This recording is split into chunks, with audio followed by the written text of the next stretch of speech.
She paid for a stranger's Uber with the little money she had.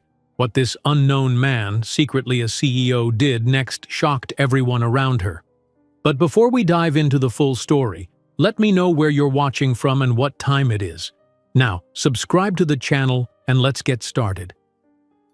It all began on a rainy afternoon, when Aurora stood under the flickering street lamp at the edge of Rosewood Avenue, trying to hail a ride before nightfall. The cold drizzle soaked through her thin second-hand jacket, and in her purse she had just enough money for the cheapest ride home, one she urgently needed to catch before she missed her evening shift at the local diner. Despite her own worries, Aurora couldn't ignore the figure slouched against the nearby bench, a tall man in a slightly wrinkled business suit, seemingly lost and shivering as the rain drenched him. She hesitated. In her world, every cent counted. Being a single mother, juggling rent and groceries and saving for her daughter Mia's next school expense had trained her to watch every bill carefully. Yet something about this man's quiet desperation pulled at her heart. He looked exhausted, pale under the street lamp's glow, his shirt collar undone as if he had sprinted several blocks under the downpour. Aurora approached timidly, asking if he needed help. The man, who introduced himself simply as David, let out a grateful sigh. He explained that his wallet had been misplaced earlier in the evening and his phone battery was dead. With no way to pay for a ride or call a friend, he felt stranded in the rain. His voice carried a note of embarrassment, as if unaccustomed to depending on anyone. Despite her financial worries, Aurora remembered the words her mother used to say, "Kindness is free, and it can change somebody's fate." She hailed a nearby Uber, then, without fanfare, paid for David's fare with the last bit of money she had set aside for her own ride. The cost was more than she could truly spare, yet she couldn't turn her back on him. She pressed the damp bills into the driver's hand. "Thank you," David said quietly, stepping into the car. "But please, give me your address. I promise to repay you." She shook her head, offering him a small, apologetic smile. "Don't worry, just pay it forward someday if you can." In that moment, she had no idea who this stranger really was. She believed him to be another unlucky soul caught in the city's unrelenting downpour. Little did she know David was not merely a random passerby. He was, in fact, the CEO of one of the city's most influential companies. Still shaken by a personal crisis, he had dashed out of a business gala without his coat, phone charger, or wallet, needing fresh air to think. His uncharacteristic vulnerability led him to the same corner where Aurora stood. And now, watching her fade into the rain-soaked distance, David felt something stir in his chest, a mixture of gratitude and a feeling he hadn't experienced in a long time. The next day, Aurora woke up to the dim light that seeped through the curtains of her modest apartment. Mia, her 6-year-old daughter, was already stirring. Aurora managed a tired smile, though she dreaded the new day's challenges. She'd arrived home late on foot, drenched to the bone, after having given her last cash to the stranger. She considered skipping breakfast so Mia could eat fully, but a gentle knock on the door interrupted her thoughts. It was her neighbor, Ms. Delgado, clutching a basket of fresh fruit. "I found these at a discount stall this morning," Ms. Delgado said softly. "I thought you two might like some." Aurora's chest tightened with gratitude. Their neighborhood, though humble, was full of good people who supported each other in small ways. She thanked Ms. Delgado, shut the door, and let out a quiet sigh. Money was tighter now than ever. She had used her emergency stash for that Uber and was now left wondering how she would pay next month's electric bill. A fleeting moment of regret passed through her mind. Should she have parted with her last spare cash for a stranger she might never see again? But Mia's laughter from the bedroom reminded her that she wanted to teach her daughter kindness and compassion. Resolved, she packed Mia's school bag with the fruit Ms. Delgado had given them and walked her daughter to the bus stop. Later that afternoon, Aurora rushed from her day job assisting at a tiny local design studio to her evening waitress shift at the diner. Her worn sneakers splashed through puddles on the pavement. but she didn't slow down. At the diner, the manager was particularly gruff about tardiness, an attitude that often put Aurora's nerves on edge. Tonight, though, something was off from the moment she walked in. Instead of barking at her about being on time, he gave her a stiff nod and handed her an apron in silence. Inside the diner, Aurora's friend Carla was already filling coffee cups and taking orders. "You're never going to believe this," Carla whispered excitedly when Aurora tied on her apron. "The new corporate executives in town have sent someone here to scout for a future catering partnership. We've never had fancy business folks walk in during the late shift." Aurora, too preoccupied to absorb Carla's excitement, simply nodded. She breezed from table to table, scribbling down orders and topping off cups with tired efficiency. As the hours went by, she slipped into her usual haze of physical exhaustion, half listening to the clink of cups and murmured conversations. She didn't notice the tall figure at table 9, a table Carla had taken earlier. At the end of the night, the guests at table 9 had left. Only then did Aurora see an elegant business card left behind on the check tray. It read, "David McAllister, CEO of Redwood Innovations." Her hand froze, heart pounding. Redwood Innovations was a powerhouse in the city, known for developing everything from top-tier software to philanthropic initiatives. She had heard about them on the local news, dreaming of a day she could find a better-paying position in a stable company. But it was always a far-off fantasy. Why would David McAllister leave his card? And how had she not noticed him? Slowly, Aurora recalled the man in the suit from the rainy night, the shape of his jaw, the calm cadence of his voice. Could it be the same David? But that David had worn a disheveled suit, not the crisp, polished attire Redwood's CEO was famed for. Besides, no one in such a position would go wandering around in the rain like that, right? Carla approached from behind, noticing Aurora's puzzled expression. "Hey, what's up with that card? Did they leave a tip?" Aurora shook her head. There was no tip, only the card with that powerful name. She tucked it into her apron, deciding she would figure this out after her shift. Perhaps it was a fluke. Maybe Redwood executives left their CEO's card everywhere they went, or maybe David himself had dropped it accidentally.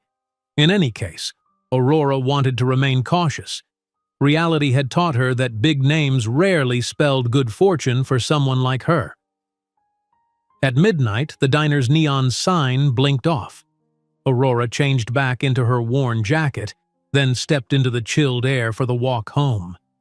Her tip money was meager tonight, barely enough for groceries.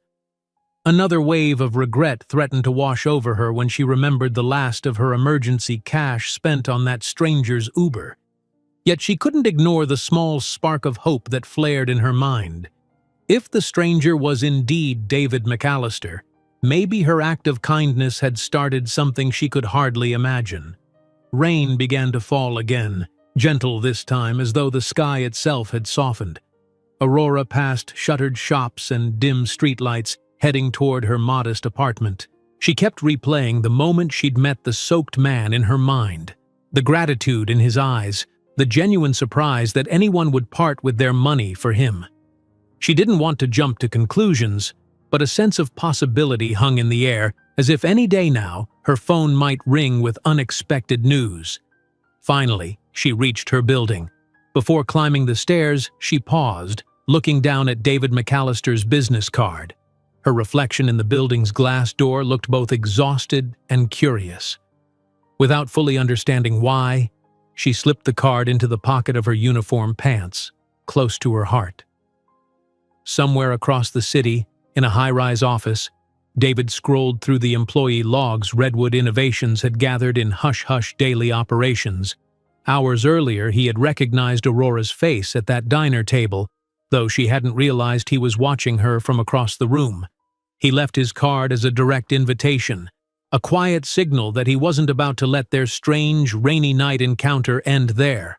What he planned to do next was more than a simple repayment. He intended to change Aurora's life. The next morning, sunlight slipped through Aurora's thin curtains far earlier than she would have liked. Mia's soft singing drifted from the adjoining room, brightening the otherwise cramped apartment. Aurora rolled out of bed, massaging her neck, which was sore from the long shifts at the diner. Today was her only day off from both jobs, an opportunity to rest and get a few errands done. But resting felt like a luxury. How could she relax with the electric bill looming and a near-empty refrigerator? She made a quick breakfast of scrambled eggs using the last 2 eggs in the carton. Mia popped into the kitchen, still in her pajamas, hair a bit tangled. Despite their situation, the little girl was all smiles. "Mommy, can we go to the park later?" she asked. "I want to feed the ducks." Aurora smoothed Mia's hair gently and nodded.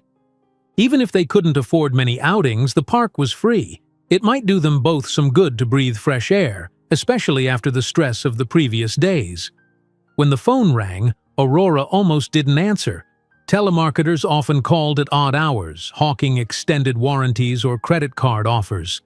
But she noticed the unfamiliar number, felt a tiny jolt in her stomach and picked it up. "Hello?" she said hesitantly. A woman's measured, polite voice answered. "Is this Aurora Evans? I'm calling on behalf of Redwood Innovations to confirm a meeting with Mr. McAllister. He was hoping to schedule a short discussion if you're available this afternoon." Aurora's mouth went dry. Redwood Innovations again. "Wait, sorry, who did you say you are?" The woman repeated her introduction.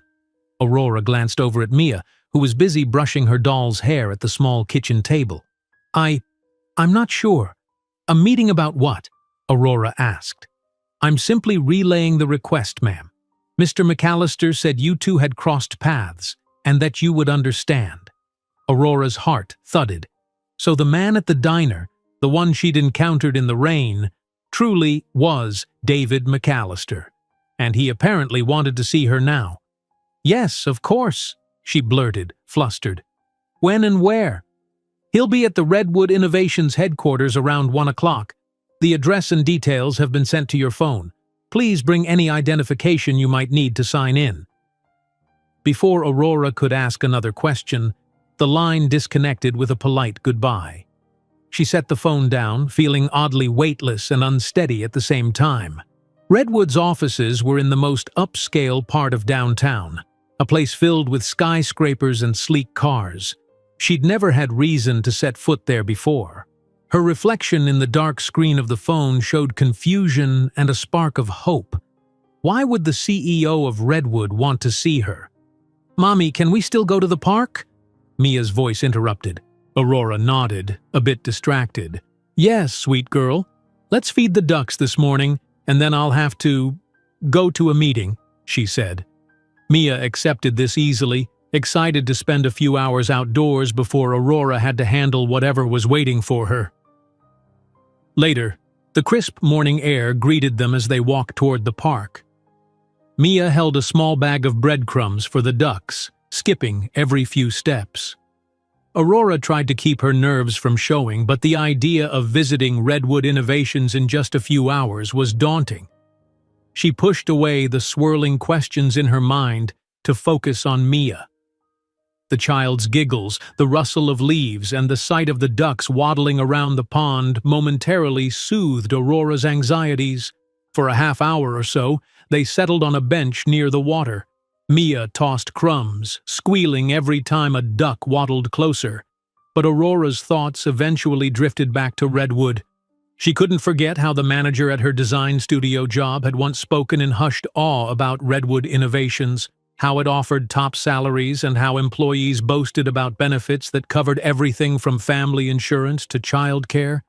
She dreamed about working there, but it was the kind of place that seldom hired people from Aurora's side of town without a college degree or big connections. The memory of that rainy night flickered again. She had given David her last cash, never suspecting who he was or that she'd see him again. "What if I made a fool of myself somehow?" she whispered, mostly to herself. Mia looked up curiously, but Aurora quickly changed the subject, urging her to keep playing. By midday, Aurora was back at the apartment, rummaging for something suitable to wear. Most of her clothes were simple outfits fit for diner shifts or casual chores, no business suits or professional attire. Eventually, she chose the neatest blouse and a pair of plain black pants, hoping the overall look was presentable. She pulled her hair into a low ponytail and dabbed on the slightest bit of makeup. Her reflection in the mirror looked anxious but determined. She arranged for Ms. Delgado to watch Mia for a few hours. "Go," Ms. Delgado insisted kindly. "I'll take her for ice cream if she behaves. You focus on whatever you have to do, dear." Aurora thanked her and, with a pang of nerves in her chest, set out for Redwood Innovations. She had to take 2 buses, weaving through midday traffic until the gleaming skyline came into view. The Redwood building itself soared above the street, glass panels reflecting the sun, a manicured courtyard at the entrance. Security guards in crisp uniforms stood by the sliding doors, greeting arrivals with polite nods. Feeling out of place, Aurora approached the reception desk in the lavish lobby. The floors were polished marble, and overhead lights cast a gentle glow that made everything look expensive. She told the receptionist she was there to see Mr. McAllister. The receptionist, polite but reserved, asked for her name, then checked a digital list, eventually handing Aurora a visitor's badge. "You'll need to head to the 22nd floor," she said, gesturing toward a set of elevators. "Mr. McAllister's assistant will meet you by the elevator bank." Aurora nodded shakily, following the directions. Riding the elevator, she felt her stomach twist with each floor that lit up. 22nd. She forced herself to breathe slowly. After all, she wasn't sure why she was even here. Maybe he just wanted to thank her or repay the cost of the Uber. She exited on the 22nd floor, only to be greeted by a panoramic view of the city through massive windows. The atmosphere was hushed, with the occasional ring of a phone or clack of a keyboard. A woman stepped forward from behind a sleek white desk. Her voice was the same measured tone Aurora remembered from the phone call. "Ms. Evans, right this way." Aurora followed her past glass-walled conference rooms and modern art displays.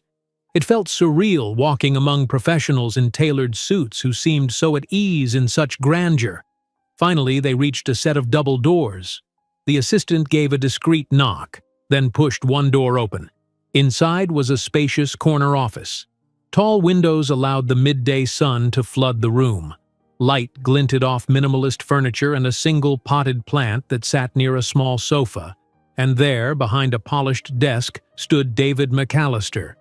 Gone was the disheveled man from that rainy evening. Now he wore a crisp, tailored suit and carried the poised demeanor of someone used to commanding a room. A faint smile curved on David's lips as Aurora entered. "Thank you, Adrian," he said to his assistant. "Please close the door." The assistant nodded, leaving Aurora alone with the CEO. Her heart hammered in her chest. She shifted awkwardly, unsure of how to greet him. "Mr. McAllister," she said quietly. He walked around his desk, extending his hand. "David," he corrected gently. "We can drop the formalities. We've already met in unusual circumstances." Aurora managed a tentative smile, shaking his hand. "Yes, in the rain," she replied. I'm glad you're all right, but I'm not quite sure why I'm here."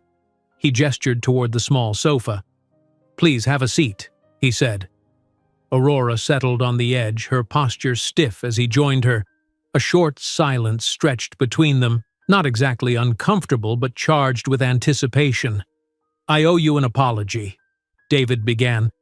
"That night I was caught off guard and, well, you basically saved me from being stranded. I promised to repay you, but then realized that simply returning your money would be trivial compared to the kindness you showed me." He paused, leaning forward.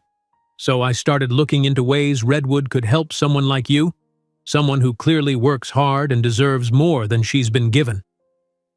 Aurora's breath caught. The sincerity in David's eyes clashed with the initial intimidation she'd felt. She swallowed, wondering if she should speak. Instead, David continued, voice low, yet warm. "I looked into your background, only the basics," he added quickly, sensing her alarm. Just enough to know you juggle multiple jobs, that you have a young daughter. And it struck me. Redwood has programs for single parents, educational grants, job training, but we rarely see applicants from your neighborhood. I want to change that. I want to give you an opportunity." "An opportunity?" Aurora echoed softly. Could this really be happening? He reached behind him, picking up a slim folder from the coffee table. "It's all in here. Redwood's apprenticeship program, the flexible schedule, the compensation. It's a path to eventually joining our design or administrative teams if you'd like. It's not charity, Aurora. It's a real position. You'd train, develop new skills, and get paid better than what you earn at your current jobs." Her mind whirled. An offer from Redwood? From the CEO himself? It felt as though her life had just pivoted onto a completely different course, one she'd never dared imagine. Struggling to keep her composure, she stared down at her hands. Could it be so simple? Accepting a job from a man she hardly knew, yet who had the power to change everything? She thought of Mia's face, her endless optimism. She remembered those nights balancing her checkbook with tears in her eyes, praying for a miracle. And now, in this polished office, with the city skyline gleaming behind him, David McAllister was offering her that miracle. "Why?" she breathed, her voice wavering. "You don't even know me." He looked at her gently. "I know enough. And sometimes," he added, "helping one person is the start of something bigger. You gave me the last of your money on a night I was a complete stranger. Let me return that kindness on a scale that can truly lift you up." Aurora's chest filled with a surge of emotion, gratitude, disbelief, excitement, and fear. She wanted to ask 1,000 questions, but only one came out. "What do I do next?" David's smile brightened. "We can finalize details today if you want. It'll involve a background check, basic paperwork, some orientation, and if any part of it makes you uncomfortable, you can walk away any time. No strings attached." She tried to blink back tears, thinking of how drastically this could improve Mia's life. Better hours, a stable salary, maybe even a chance for her daughter to see her more often. Her thoughts spun like a whirlwind. "Thank you," she whispered finally, voice thick with emotion. I want to try." David nodded, relief visible in his eyes. "Then let's do it." He stood, extending his hand to Aurora again, this time as if sealing a partnership. And in that quiet gesture, she saw the promise of a future she had only dreamed about, all sparked by one act of selfless compassion in the pouring rain. Aurora walked out of David McAllister's corner office with her heart pounding so loudly that it practically echoed in the hushed corridor. The folder he'd given her felt heavier than its slim pages suggested. Inside it lay a new reality, one that could change her family's life for good. She walked past Redwood Innovations employees who seemed engrossed in their own work, phones pressed to their ears or eyes fixed on spreadsheets. None of them paid much attention to her, yet she couldn't help but feel their confidence in the air. She wondered if she might soon share in that poise and sense of purpose. Her mind swam with 100 questions. She was supposed to show up the next day for an orientation meeting, sign some official forms, and complete a background check. Then she'd begin Redwood's apprenticeship program. Although David had been clear that this was a legitimate opportunity, a real job, not a charitable handout, Aurora still grappled with a sense of disbelief. What had she done to deserve this stroke of fortune? David's assistant, Adrian, was waiting near the elevator with a courteous smile. "All set?" she asked, her polished manner far friendlier than Aurora had first assumed. She handed Aurora a small visitor's packet. Inside were instructions for filing initial paperwork online, plus details about Redwood's employee benefits. Things like health coverage, flexible scheduling, and even child support services for single parents. Aurora felt dizzy just scanning the headings. "Yes, thank you," Aurora managed to say. She pressed the elevator button and Adrian turned to walk away, but hesitated for a moment. "By the way," Adrian said quietly, "Mr. McAllister doesn't do things like this often. Or at all, really. You must have left quite an impression." Her tone was warm, lacking the cynicism Aurora might have expected. Aurora simply nodded, unsure how to respond. The doors slid open, and she entered the elevator, descending with a swirl of emotions. Out on the street, the reality of her circumstances hit her again. She still had to figure out how to juggle her diner shifts and the design studio job until Redwood's position became stable. Could she truly afford to drop both jobs at once? Redwood's apprenticeship paid better than either job individually, but it was still an unknown. She worried about Mia, about bills, about stepping into a world so far beyond her comfort zone. Yet, for the first time in ages, Aurora felt genuine optimism overshadow her fear.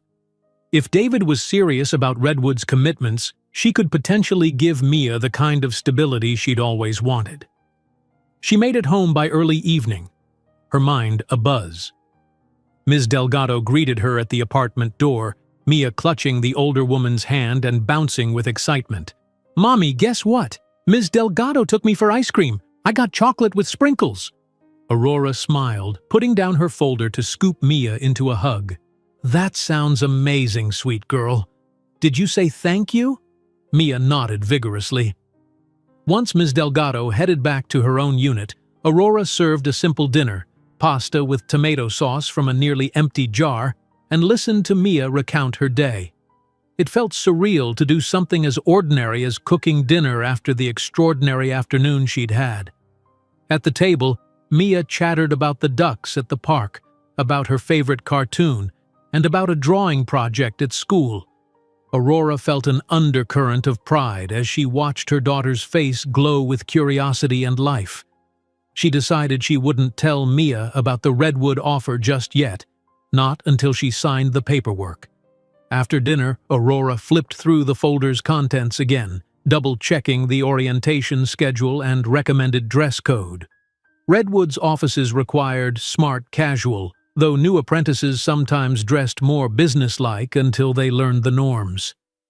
She felt a pang of worry, remembering her limited wardrobe. After cleaning up, she sat down with her laptop, an older model that often froze, and tried to fill out as much of the required digital paperwork as she could. The background check form asked for addresses from the past 10 years. She grimaced. She'd moved 3 times, once after losing her old place. Then came a request for references. She wasn't quite sure who to list besides Ms. Delgado and perhaps Carla from the diner. For professional references, maybe the manager at the small design studio? But that manager tended to look down on her. Still, Aurora typed in the details, forging onward. An hour later, she closed the laptop with a sigh, her eyes sore. Mia had fallen asleep on the couch, a marker still clutched in her little hand. Gently, Aurora carried her to bed. Standing by the window afterward, she gazed out at the streetlights reflecting off damp pavement, thinking about how everything had started with one small act of kindness. Morning arrived faster than she expected. She gave Mia a kiss on the forehead before dropping her off at school. The bus squeaked away from the curb, and Aurora quickly caught another bus headed downtown for Redwood's orientation. Nervous energy churned in her stomach as she disembarked near the towering building. Inside, the same receptionist from yesterday greeted her with a friendly smile, handing her a new visitor's badge. "You'll be meeting with HR today," she explained. Within minutes, Aurora found herself in a modern conference room with half a dozen others, each looking as anxious as she felt. A tall man in a Redwood-branded polo shirt introduced himself as Darren from the Human Resources Department. He welcomed the group and launched into an overview of Redwood's mission statement, highlighting the company's dedication to innovation, community outreach, and employee growth. Aurora felt both inspired and intimidated. She was used to workplaces where employees were barely acknowledged beyond the tasks they had to do. Here, Darren spoke about Redwood's culture of mentorship, the potential for upward mobility, and the emphasis on continuous learning. He explained that they'd each be assigned mentors within the department that best matched their skills or interests. Then, after a set period of apprenticeship, Redwood would decide on permanent placement. 2 hours passed in a blur of presentations, policy discussions, and motivational videos showcasing Redwood's achievements. Aurora found herself next to a soft-spoken woman named Belinda, who was also joining the apprenticeship program. In a whispered exchange, Belinda admitted she'd come from a struggling background too, and Redwood offered a second chance at a stable life. Aurora felt a sense of kinship. Maybe she wasn't as alone here as she feared. By mid-morning, the group split up for brief one-on-one interviews with HR reps. Aurora was directed to a smaller office where Darren sat across from her at a tidy desk. He started with typical questions: her work history, her ability to balance the apprenticeship schedule, her familiarity with basic office tasks. Aurora did her best to explain her background without sounding self-pitying. She mentioned the diner, the design studio, and her willingness to learn new skills. Darren nodded thoughtfully, making notes. "Here at Redwood, we evaluate more than just academic qualifications," he said kindly. "We look for resilience, adaptability, a willingness to grow. Mr. McAllister mentioned you showed remarkable compassion and resourcefulness in, well, a unique situation. That says a lot about your character." Aurora's cheeks warmed. She realized David must have told Darren something about the rainy night encounter, though she couldn't guess how much detail. They moved on to discussing Redwood's schedule. Darren explained the apprenticeship would start with 3 full days a week in Redwood's training center, plus 1 day of practical shadowing in various departments. Pay would be enough to cover basic living expenses, plus some benefits. Aurora's heart soared at the mention of health coverage. She'd never had real coverage for herself or Mia. Once the interview concluded, Darren directed Aurora down the hall for a quick ID photo. She tried to smooth her hair and straighten her blouse, managing a small, nervous smile for the camera. In minutes, she had a temporary employee badge printed with her name. Holding it in her hands, she felt a wave of pride. This was real. Walking out of the building later, Aurora held a stack of documents, plus a schedule indicating when her apprenticeship officially began. She blinked in the sunlight, almost disoriented by the magnitude of changes unfolding so quickly. She wanted to call someone, Carla maybe. She'd definitely have to call the diner soon to give notice, or at least reduce her hours drastically. The same went for the design studio. A swirl of relief and regret mingled in her thoughts. Both jobs had been lifelines at one point, yet they barely supported her and Mia. This Redwood door opening was an exit from a cycle she never thought she'd escape. Her phone buzzed, interrupting her thoughts. It was Ms. Delgado checking in to see if Aurora could pick up Mia from school or if she needed help. Aurora glanced at the time and realized she had enough hours left in the day to take a second bus ride to the school. "Yes, Ms. Delgado," Aurora answered, still breathless with excitement. "I can handle it. Thank you so much for offering, but I want to tell Mia the news myself." Ms. Delgado agreed, voice warm and maternal as always. Aurora headed to the nearest bus stop, clutching her Redwood folder like a treasure. She stared at the newly printed ID badge, letting the reality sink in. She was on the path to working at Redwood Innovations. At Mia's school, parents waited in little clusters outside the chain-link fence. Children darted past, releasing the day's pent-up energy. Mia came bursting out of the doors, flinging her arms around Aurora. "Mommy, you came!" Aurora spun her daughter around, letting out a joyful laugh. "Yes, baby girl, I did, and I have something special to tell you." Hand in hand, they began the walk home. On the way, Aurora explained that she might have a new job, a better job, one that would let her be around more while also taking care of their needs. Mia didn't entirely grasp the seriousness, but she clapped her hands, excited by any news that made her mother smile. "I want you to draw me a picture of your dream house, Mia," Aurora said with sudden inspiration. One day maybe we can have a bigger place with your own room and a yard where you can play." The little girl's eyes went wide, mind already brimming with ideas. As they approached their apartment complex, Aurora caught sight of Ms. Delgado on her balcony. Aurora waved enthusiastically, her grin telling the older woman that the day had gone better than she could have hoped. Ms. Delgado returned the wave, a knowing smile tugging at her lips. Aurora had a lot to figure out: finances, childcare arrangements, letting go of her old jobs gracefully. But in her heart, she felt a steadfast optimism. After so many years of scraping by and ignoring her own hopes, it felt like the future had cracked open, unveiling possibilities she never dared to envision. She remembered David's face as he handed her that folder, his quiet determination to help. A warm gratitude spread through her. It was more than an employment offer. It was a renewed sense that life could change with a single benevolent gesture, like that night in the rain when she had risked her last few dollars to help a stranger who turned out to be exactly the miracle she needed. The first thing Aurora did the next morning was head to the tiny design studio where she'd been helping out part-time. She wanted to give her notice in person. It was a cramped space above a dry cleaning shop with a single flickering fluorescent bulb in the hallway. As she climbed the stairs, her heart pounded. Not from fear this time, but from the rush of moving forward.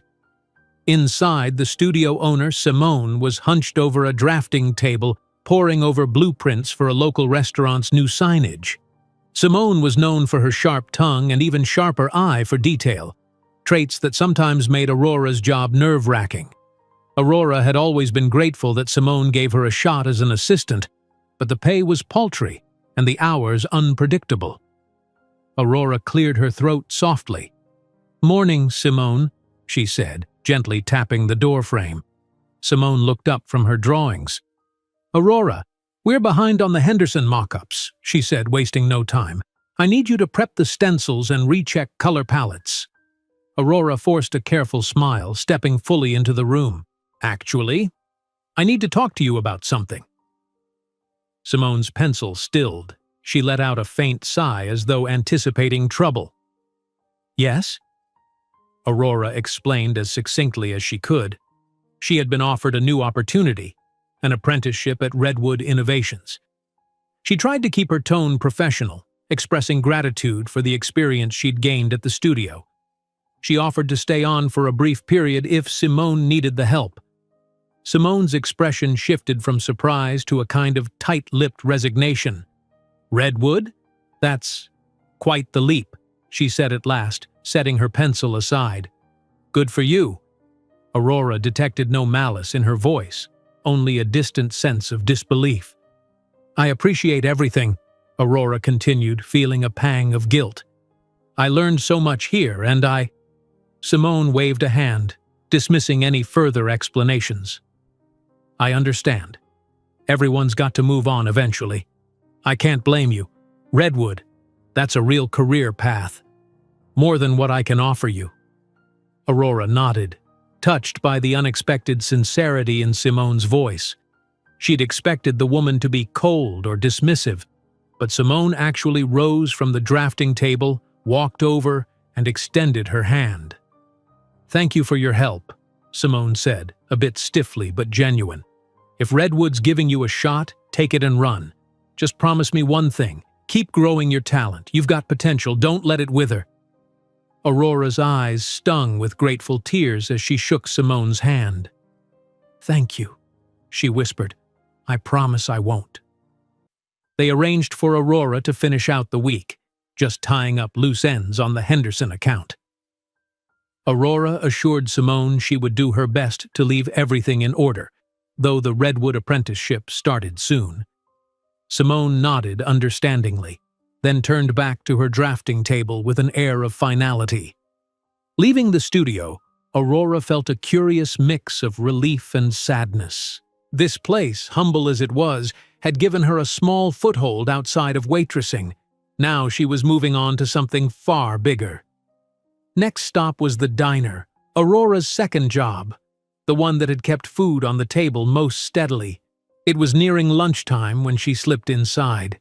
The comforting smell of sizzling bacon and fresh coffee enveloped her. She found Carla balancing 3 plates on one arm, weaving past tables full of hungry customers. Carla's face lit up when she saw Aurora.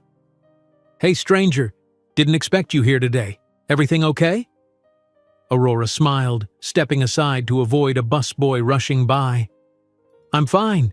Busy morning, but can we talk in the back for a minute?" Carla deposited the plates at a nearby booth, then led Aurora into the cramped kitchen area. Pots clanged on the stoves, and a dishwasher whooshed in the background. The moment they had a sliver of privacy near the storage shelves, Aurora pulled Carla aside. "I got an apprenticeship at Redwood Innovations," she said, voice trembling with excitement. "I'll be starting soon. I have to leave the diner." Carla's mouth fell open, her eyes shining. "Redwood? As in that huge company downtown?" Aurora nodded, unable to keep the grin off her face.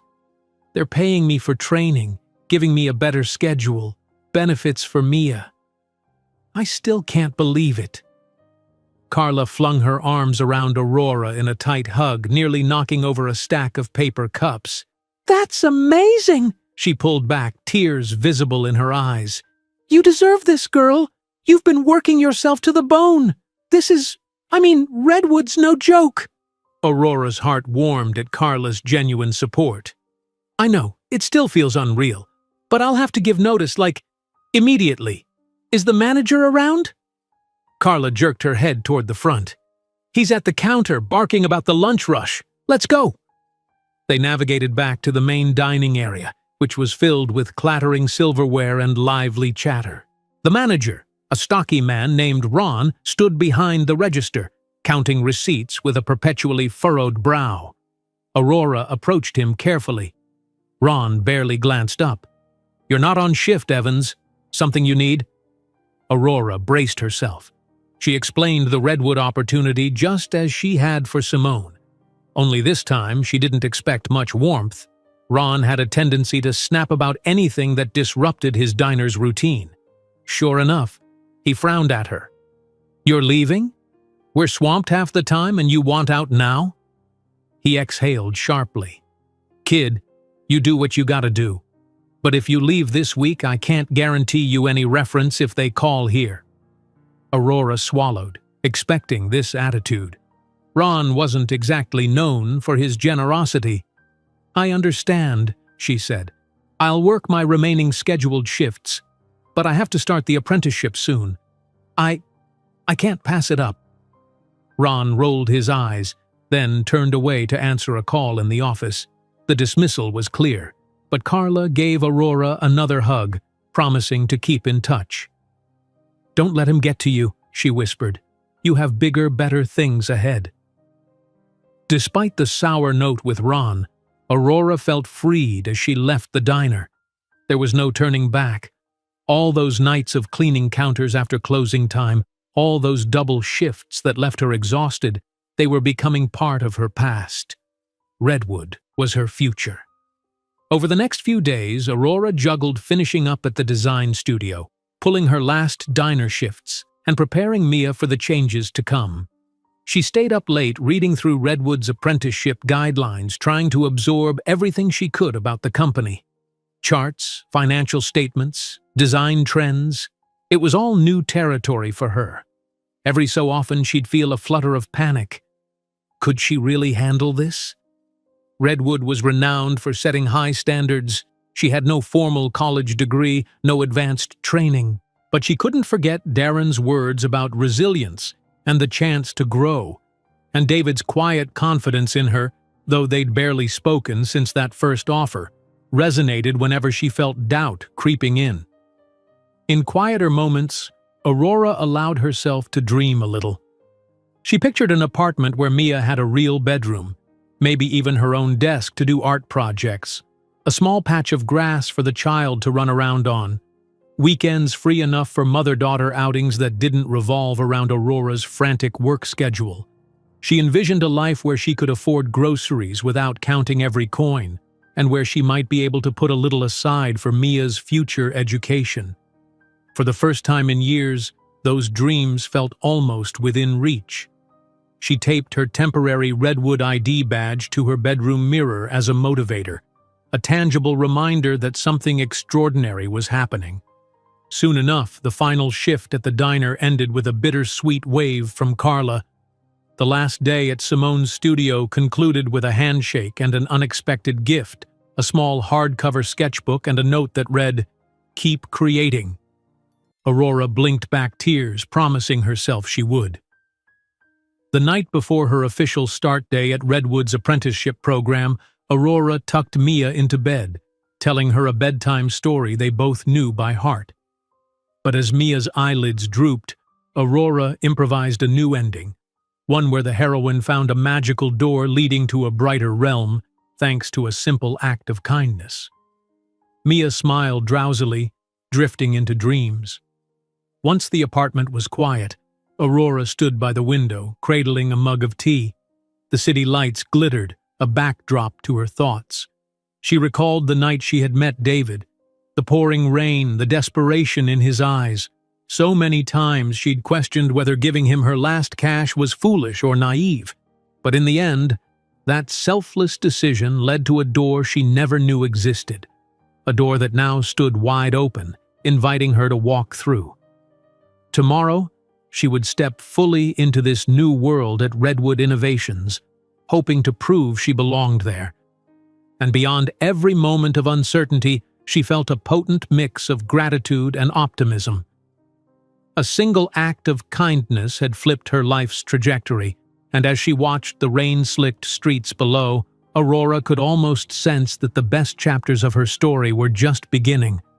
Aurora woke before the alarm, nerves already sparking through her body. Today was the official start of her Redwood Innovations apprenticeship, a day she had both anticipated and dreaded. She slipped out of bed, careful not to rouse Mia, and tiptoed into the kitchen. Outside, morning light was just beginning to color the sky, a sign that she was up far earlier than her usual routine. Her coffee maker sputtered to life, filling the tiny space with the aroma of fresh brew. Aurora sipped from her mug, eyes scanning the notes she'd scribbled down after reading Redwood's orientation materials. Key company values: integrity, community, innovation. Core habits for new apprentices: punctuality, curiosity, collaboration. The words felt significant, but also abstract. She reminded herself, Redwood believed in her. Darren from HR had said so, David McAllister had shown it through his actions, and she refused to let them down. By the time Mia stirred, Aurora had managed to quell some of her jitters. She prepared breakfast, a bowl of cereal and a piece of toast for Mia, then helped her daughter get dressed. After a flurry of motherly tasks, Aurora handed Mia off to the neighbor, Ms. Delgado, who would escort Mia to school. Aurora had worried about the changes to their usual schedule, but Ms. Delgado insisted she was happy to help, her warm smile a steady reassurance. "You're doing the right thing, dear," Ms. Delgado said, patting Aurora's arm. "Keep at it and remember, you're not alone." Aurora felt a surge of gratitude. After a quick hug with Mia, she hurried out to catch the bus, Redwood folder tucked under her arm. The bus ride felt surreal. Instead of wearing her diner uniform or toting design studio samples, she was dressed in her best pair of slacks, a simple blouse, and a blazer she'd found at a thrift shop. She checked her reflection in the window, trying to convince herself she looked professional enough. At Redwood's lobby, the usual bustle of employees hurried past. Aurora flashed her new ID badge, and the security guard waved her through with a friendly nod. She recalled that on orientation day, a small group of apprentices had been introduced to Redwood's campus-style offices, the training areas, and the lounge spaces. But today felt different. Today she wasn't just touring. She was stepping into her new role, ready to learn and to prove herself. She followed signage toward the training center located on the 10th floor. The elevator doors opened onto a brightly lit space, walls lined with motivational graphics and Redwood's guiding principles. At a large reception desk, a cheerful woman in Redwood attire greeted Aurora by name. "Welcome back. You'll be in classroom 2 for your initial workshop. Let me show you." Moments later, Aurora found herself in a sleek training room furnished with modern chairs and large interactive screens on the walls. The floor-to-ceiling windows offered a panoramic view of the city. About a dozen other apprentices were already there, some chatting, others quietly checking phones or flipping through reference materials. Aurora recognized a few from the previous orientation day, including Belinda, who waved her over. "Glad to see you," Belinda said, sliding a spare chair closer so Aurora could sit. "I was worried I'd be the only nervous wreck in the room, but it looks like we're all in the same boat." Aurora exhaled a laugh. Yes, definitely not alone. They commiserated about leaving their old jobs, about the intimidating prestige of Redwood, and about how extraordinary it felt to be given such an opportunity. Soon, a pair of Redwood trainers arrived. A man named Leo and a woman named Grace, both exuding an approachable yet confident energy. Leo explained that during this first phase of apprenticeship, they would split the group into smaller teams to learn the basics of Redwood's workflow: project management software, internal communication tools, brand guidelines, and more. Grace passed out digital tablets, each labeled with a name tag. Aurora clutched hers, heart hammering. She'd never used a tablet so extensively before. "Don't worry if you're new to this technology," Grace said, seeming to read Aurora's thoughts. "That's the point of apprenticeship, to learn. We'll guide you step by step." Aurora breathed easier. The next hour was spent setting up Redwood email accounts, exploring the company's internal portal, and even practicing simple tasks like scheduling a mock meeting. Aurora's learning curve felt steep. She stumbled a bit navigating the portal, worried that her inexperience would stand out. But each time she faltered, a trainer or a fellow apprentice stepped in to assist. She returned the help wherever she could, listening carefully, re-explaining steps to anyone who needed it. That sense of mutual support brought some relief. Belinda nudged Aurora with an elbow once. "You're a natural teacher," she teased. "Look at you, guiding half the class." Aurora blushed. "I guess, after having to figure out everything the hard way for so long, I'm used to learning step by step." Eventually, Leo introduced a small group activity. They were handed a fictional Redwood project scenario, a new marketing campaign that had gone awry. Their task: propose a corrective plan using Redwood's collaboration tools and brand style.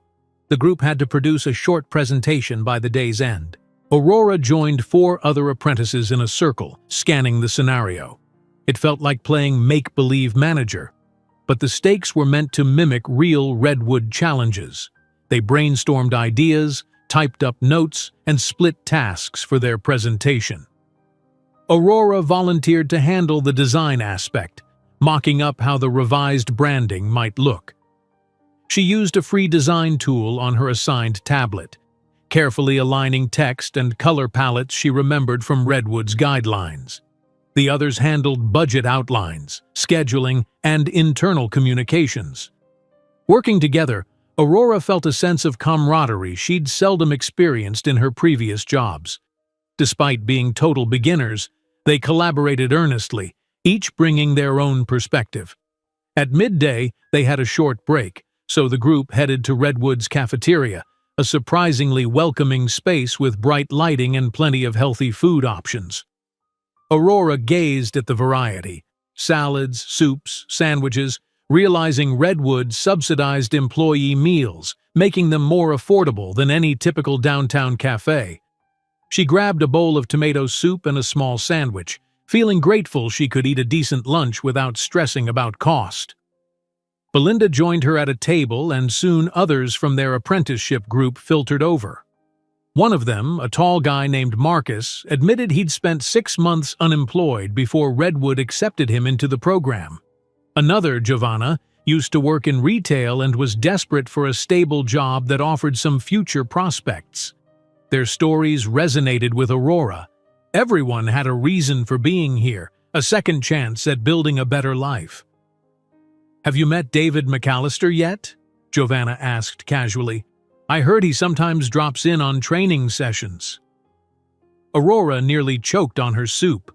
She swallowed carefully before responding, yes, kind of." She didn't elaborate. She could see in their eyes that David McAllister was a legend at Redwood, someone revered for his business acumen and philanthropic leanings. Aurora realized that telling them how she'd met him, on a rainy street, spending her last money to get him an Uber, might sound outlandish. She simply offered a neutral smile. "He seems nice." Belinda raised an eyebrow, clearly sensing Aurora was holding back, but said nothing. They finished lunch and headed back to the training room, eager to polish their group project. That afternoon, as they assembled their final presentation slides, Aurora found herself taking the informal role of design lead, tweaking color contrast and font sizing with a confidence that surprised her. She'd gleaned these skills from her time with Simone's studio and had never imagined they'd be relevant in a corporate environment. The entire apprenticeship group reconvened to present their solutions, each team hooking their tablet up to a large screen. Some ideas were clumsy or incomplete, understandably so, given how new everything was. But the trainers praised them for creativity and asked insightful questions. When Aurora's team presented, her design mock-ups projected across the screen. Her group members explained how Redwood's brand style would be upheld while rectifying the marketing mishap. Grace nodded, impressed by the clarity and color coordination. Leo commended their synergy. "It's clear some of you have an eye for design and others for scheduling, but you worked together seamlessly." Aurora's cheeks warmed. She hadn't felt this proud in a long time. The trainers wrapped up the session, reminding everyone that tomorrow they'd rotate to a new set of skills: customer relations, scheduling software, and Redwood's approach to problem solving. Aurora left the 10th floor with her mind spinning, but in the best possible way. She was learning fast, and better yet, she felt like she belonged. At the ground floor lobby, she paused near the large Redwood emblem mounted on the wall. The hustle of employees crossing back and forth wove around her. She remembered the days she'd arrived to pick up menial design tasks or endure long diner shifts, feeling her life was stuck in an endless loop of survival. Now, with Redwood's ID badge clipped to her lapel, she was part of something dynamic and forward-facing. Even so, her mind fluttered back to David, the man who had catalyzed this entire transformation. She'd only seen him that once at his office after the rainy night incident. Surely Redwood's CEO was too busy to check on a single apprentice, but a small part of her wished she could thank him again. She wanted him to see that his faith in her was already bearing fruit. She was applying herself diligently, building a future for Mia. On the bus ride home, Aurora found herself smiling at the reflection in the window. She'd grown used to leaving her jobs mentally drained and emotionally spent. Today, she was exhausted, but in a brighter way, like a runner who's finished the first lap of a race, exhilarated by the momentum. She clutched her Redwood folder against her chest, letting the city's late afternoon sun wash over her. Yes, she still had worries. Balancing Mia's school pickups, mastering Redwood's software, and proving she could handle challenges beyond her comfort zone. But for once, her worries felt like stepping stones rather than walls. A single act of kindness had flipped her life's narrative, and now she was determined to show the world, and herself, that she could rise to the occasion. 2 weeks into her apprenticeship, Aurora could hardly believe how quickly life had changed. Mornings began with an eager energy instead of dread. Each day at Redwood was packed with training sessions, practical exercises, and short stints shadowing established employees. Though her body was tired from the learning curve, she felt invigorated. This was the kind of exhaustion that made her proud rather than weighed down. She settled into a daily rhythm. Ms. Delgado would walk Mia to school, and Aurora would catch the early bus downtown. Sometimes, if she timed it right, she'd snag a seat next to Belinda, who lived in a nearby neighborhood. They'd exchange updates on their assignment progress or share tidbits about Redwood's vast internal culture, everything from hearing about David McAllister's philanthropic projects to rumors about Redwood's next big software launch. They bonded over the newness of it all. Belinda was also a single mother, juggling 2 teenage boys, so she and Aurora often swapped parenting stories, grateful they weren't navigating these waters alone. On this particular morning, Aurora stepped off the bus a few blocks early, deciding to grab coffee from a small cafe near Redwood's skyscraper. The sun was just peeking over the horizon, casting a warm glow on the tall buildings. Hurrying past polished storefronts, she felt an odd sense of belonging in this part of town, something she never used to feel in the polished corporate district. The cafe bustled with early risers. Aurora ordered a small latte, carefully counting out her newly freed-up cash. She still kept a close eye on every expense. Apprenticeship pay was better, but not enormous, and she had obligations like rent, groceries, and Mia's after-school activities. Still, being able to buy a latte now and then without deep guilt felt like a tiny triumph. While she waited, she checked Redwood's internal messaging app on her phone. Her group had a chat thread to exchange notes before each day's session. Today's topic: Redwood's approach to brand partnerships. They would learn how Redwood selected charities and community projects to sponsor. Aurora tapped an excited response, saying she couldn't wait, then slipped the phone back into her purse and collected her latte. Up on Redwood's 10th floor, Aurora greeted the day's trainer, a soft-spoken man named Patrick who specialized in community engagement.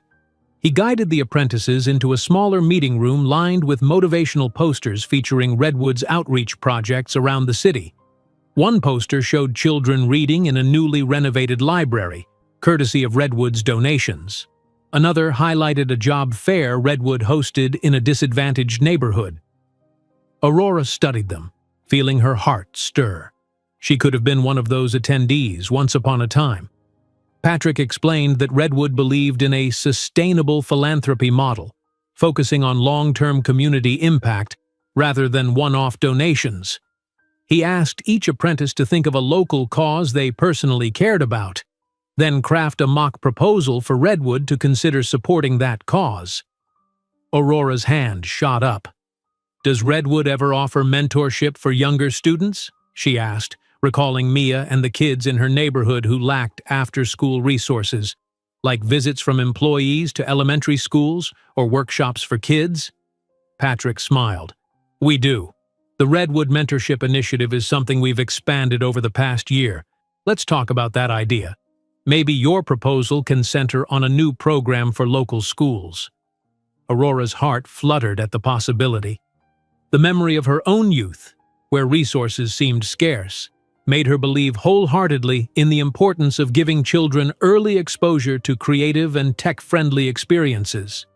Patrick encouraged Aurora to put her thoughts on paper. By lunchtime, she had typed out a first draft on her tablet, proposing a monthly Redwood Career Day at a few elementary schools. Her writing was a bit rough, but the passion behind it shone. After lunch, the apprentices reconvened to present their proposals.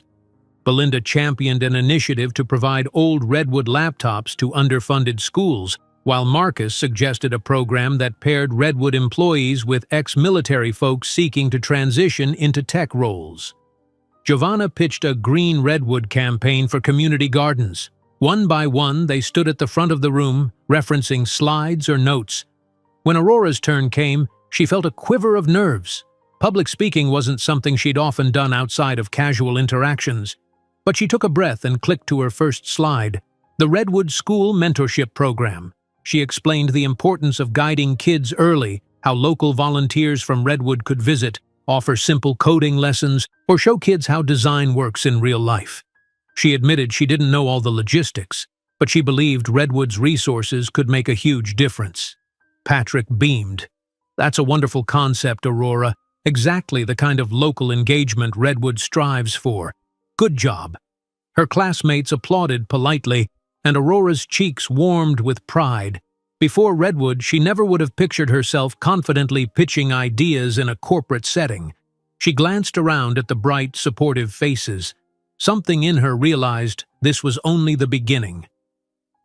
By mid-afternoon, they wrapped up, and Patrick dismissed them early, saying, "Take the rest of the day to explore Redwood's resources. Research how these proposals could be fleshed out. Tomorrow, we'll refine them." Excited chatter filled the hallway as the apprentices spilled out. Many planned to grab coffee or gather in Redwood's lounge for brainstorming. Aurora, though, remembered she needed to return her finished slides to the training center's main server, a small detail, but important.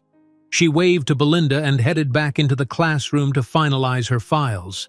As she worked, the room fell quiet, empty except for the hum of air conditioning. She inserted her flash drive, transferring her files. A momentary glitch in the network made her wait, so she paced near the window, glancing out at the city below. The buildings shone under the sun. Cars moved like tiny toys on the streets far beneath her. She thought about how, not long ago, she was the one scurrying below, never imagining she might look down on that same bustle from the vantage of an office. Suddenly, a voice spoke from the doorway. "That's quite a view, isn't it?" Aurora whirled around. Standing there was David McAllister himself, holding a tablet in one hand and wearing a tailored suit. Her heart gave a jolt of surprise. He looked composed, but there was a warmth in his gaze that she recognized from that rainy night, when he'd been just another stranger in need. "Yes, Mr. McAllister," she managed, clearing her throat. She realized belatedly she was simply gaping at him. "It's nice to see you again." He stepped into the room, letting the door close behind him. "David," he reminded gently, "and the feeling's mutual. I heard we had a new class in training and I had time to check in. Didn't expect to see you here alone, though." Aurora blushed, waving at the computer. "I was just finishing uploading my group project.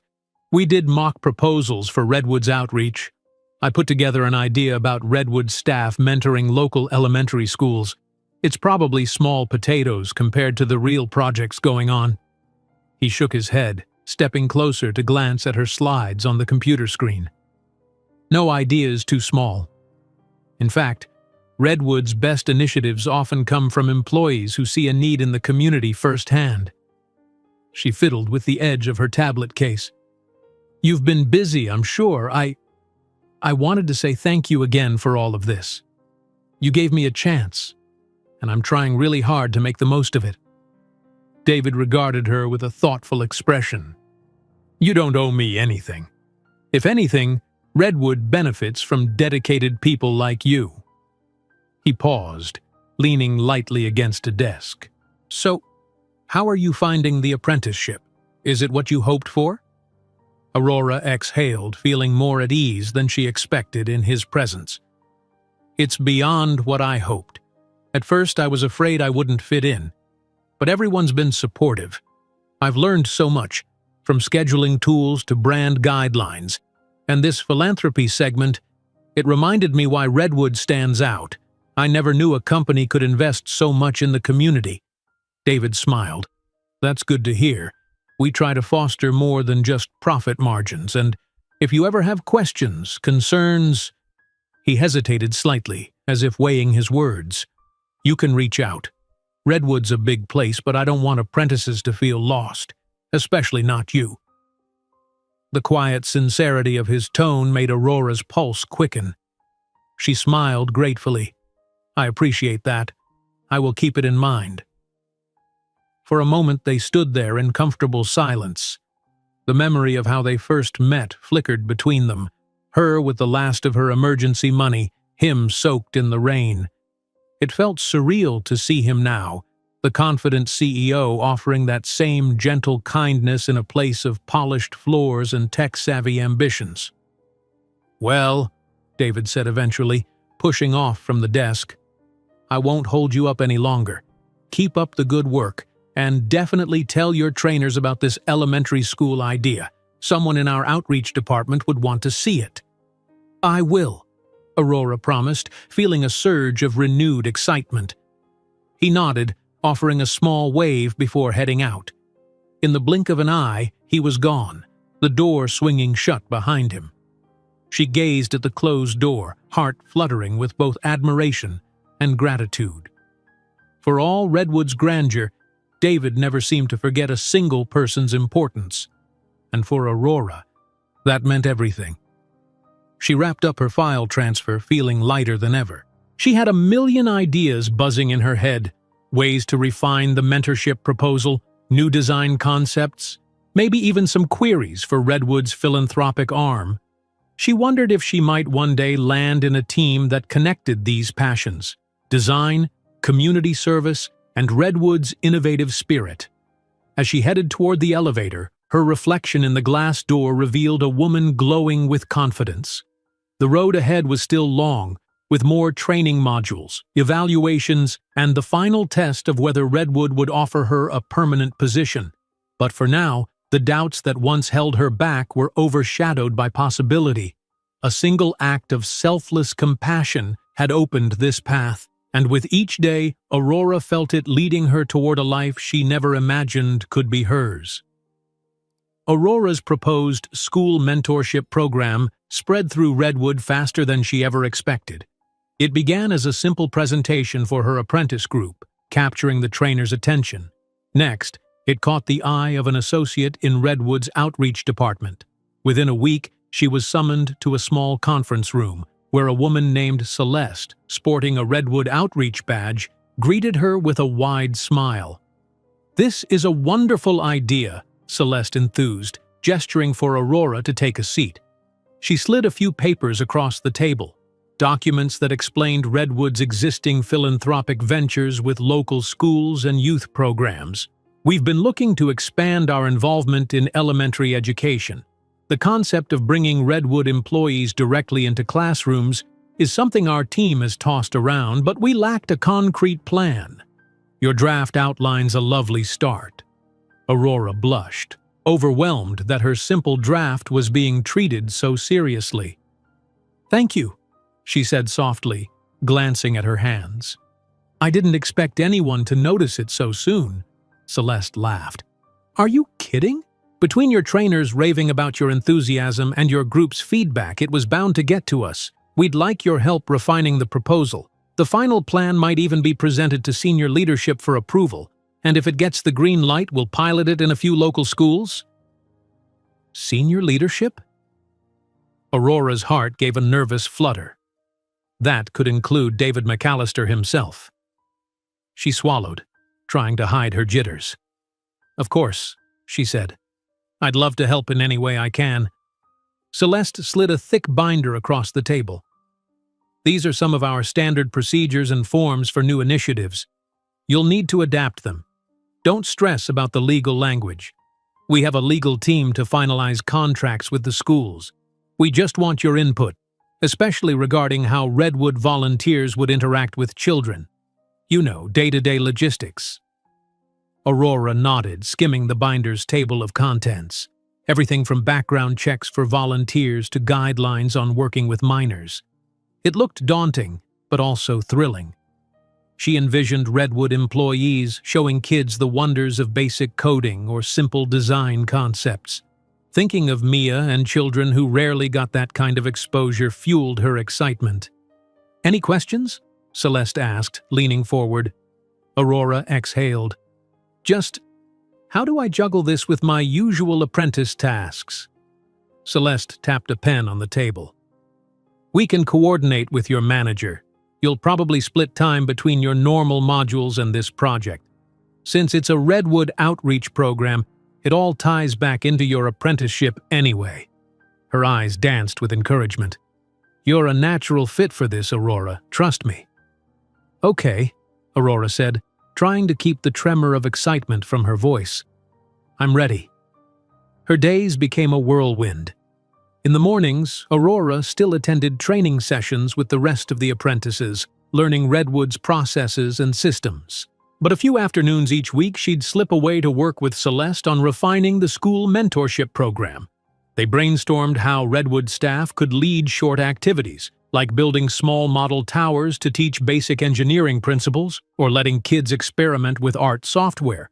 They also considered how to match volunteers' skills to the right age groups. Aurora found herself immersed in policy documents, references to child protection guidelines, and tips on effective presentations for young audiences. She was no expert in any of this, yet she pored over every detail, determined to make the program practical. Sometimes the legalese spun her head, but Celeste would calm her, promising the lawyers handled the nitty-gritty. They just needed Aurora's sincere ideas. Even in the thick of it, Aurora never forgot her original motivation: Mia and the children who lacked enriching opportunities. That thought kept her inspired, even on days when the workload felt overwhelming. When she occasionally second-guessed herself, "Why am I, an apprentice spearheading something this big?" she recalled Celeste's words, "You're a natural fit," and David's quiet trust. It propelled her forward. One afternoon, Belinda found Aurora hunched over her tablet in the apprentice lounge, scribbling notes about volunteer training sessions. "You disappeared for half the day," Belinda teased, parking herself next to Aurora. "What secret redwood project have they got you on?" Aurora grinned. "It's kind of an extension of that school mentorship idea. The outreach team asked me to help flesh it out.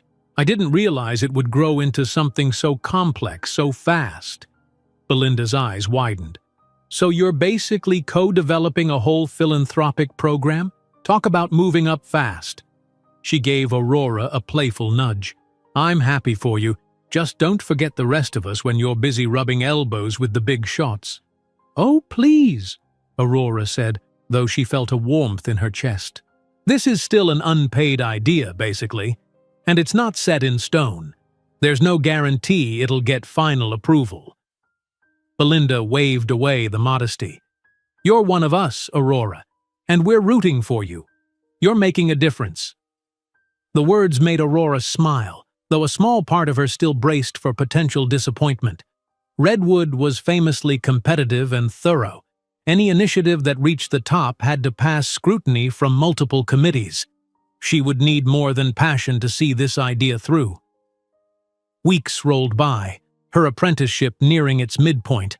Aurora felt she was mastering Redwood's standard software, scheduling tools, brand guidelines, and communication protocols. She shadowed departments, gleaning insights from marketing teams, tech divisions, and even sitting in on a finance meeting, though that last one left her head spinning with numbers. Meanwhile, the school mentorship program's blueprint grew thicker. Celeste arranged for Aurora to speak briefly at an internal outreach meeting, a small gathering of Redwood employees who led philanthropic ventures. Standing at the front of a conference room full of professionals, Aurora's nerves were in high gear, but she clutched her notes like a lifeline. Children in underserved communities rarely get hands-on experiences with technology or design, she explained, voice trembling slightly. This program could change that, one school at a time. Redwood staff could volunteer a few hours each month, giving kids a spark, showing them what's possible beyond their immediate surroundings. The room was quiet, but not with dismissal. Rather, she sensed a focused curiosity. When she concluded, a ripple of applause followed, and one employee, a veteran Redwood engineer, raised a hand. "I'd love to teach basic robotics to fourth graders," he said, sounding enthused. Others chimed in about coding workshops, painting demos, or even reading sessions. Celeste flashed Aurora a proud grin. Afterward, they collected sign-up sheets from employees who wanted to volunteer if the program launched. Over 20 names in one day alone, Aurora noted with excitement. This was getting real. Late one evening, Aurora stayed after hours in an empty meeting room, finalizing the next draft of the program's proposal. The building was eerily quiet once most employees left. Soft overhead lights hummed, and the city shimmered through the windows in the darkness. She took a moment to stretch, her tablet screen glowing with bullet points about partnerships, budgets, and timelines. She felt a pang of exhaustion. Juggling these responsibilities alongside her normal apprenticeship modules was no easy feat. Yet her heart buzzed with a sense of purpose.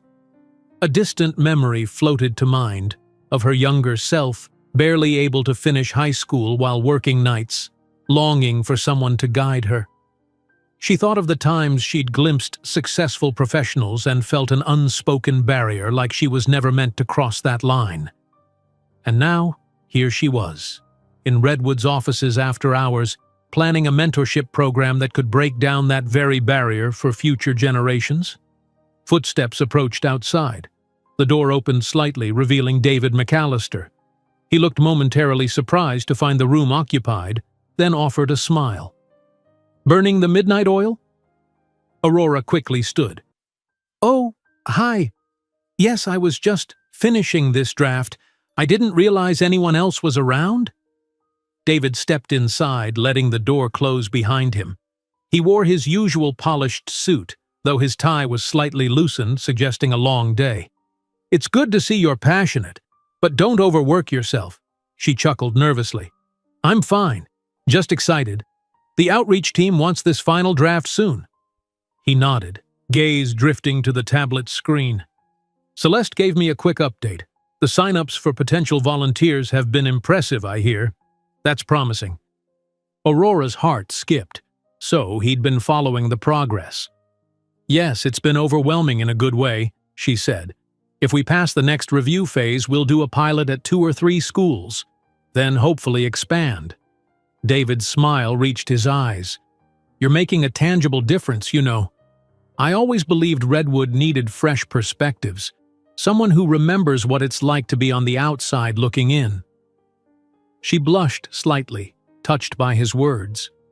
They stood quietly for a moment in the softly lit room, the city's skyline behind them.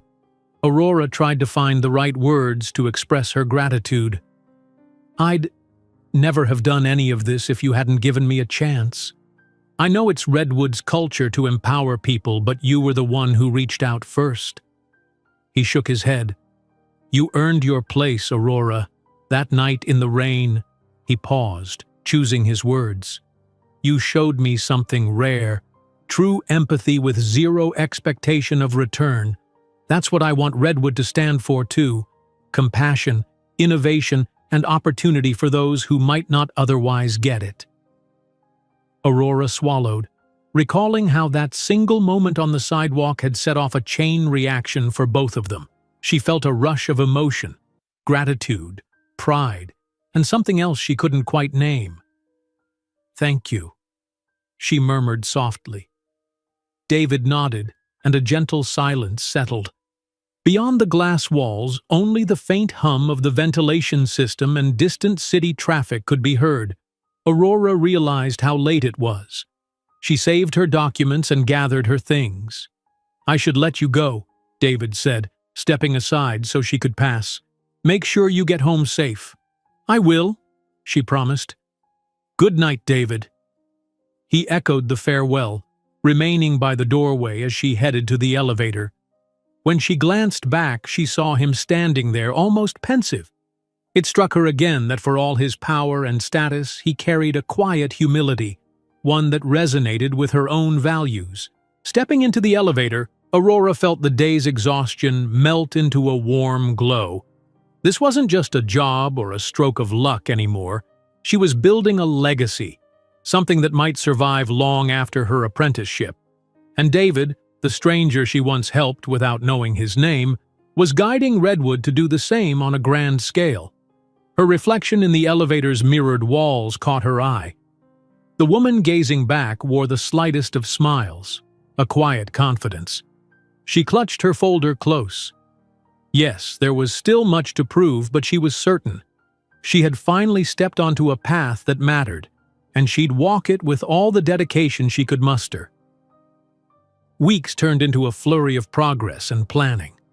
Aurora's normal apprenticeship responsibilities meshed with her involvement in Redwood's outreach department. Each day, she split her time between learning Redwood's internal protocols and meeting with Celeste to refine the proposed school mentorship program. She hardly noticed the long hours anymore. Despite the fatigue, each milestone energized her. Outreach staff and volunteers tested sample lesson ideas. One afternoon, Aurora visited a local elementary school to meet a teacher who might help pilot the project. The children's excitement left her beaming. Seeing their curiosity made every hour of drafting and revising worth it. She returned to Redwood's offices bright-eyed, more convinced than ever that the program could succeed. Meanwhile, her apprenticeship group neared its final training modules. The trainers announced they would soon begin official evaluations, after which Redwood would decide if each apprentice would transition into a permanent role and in which department.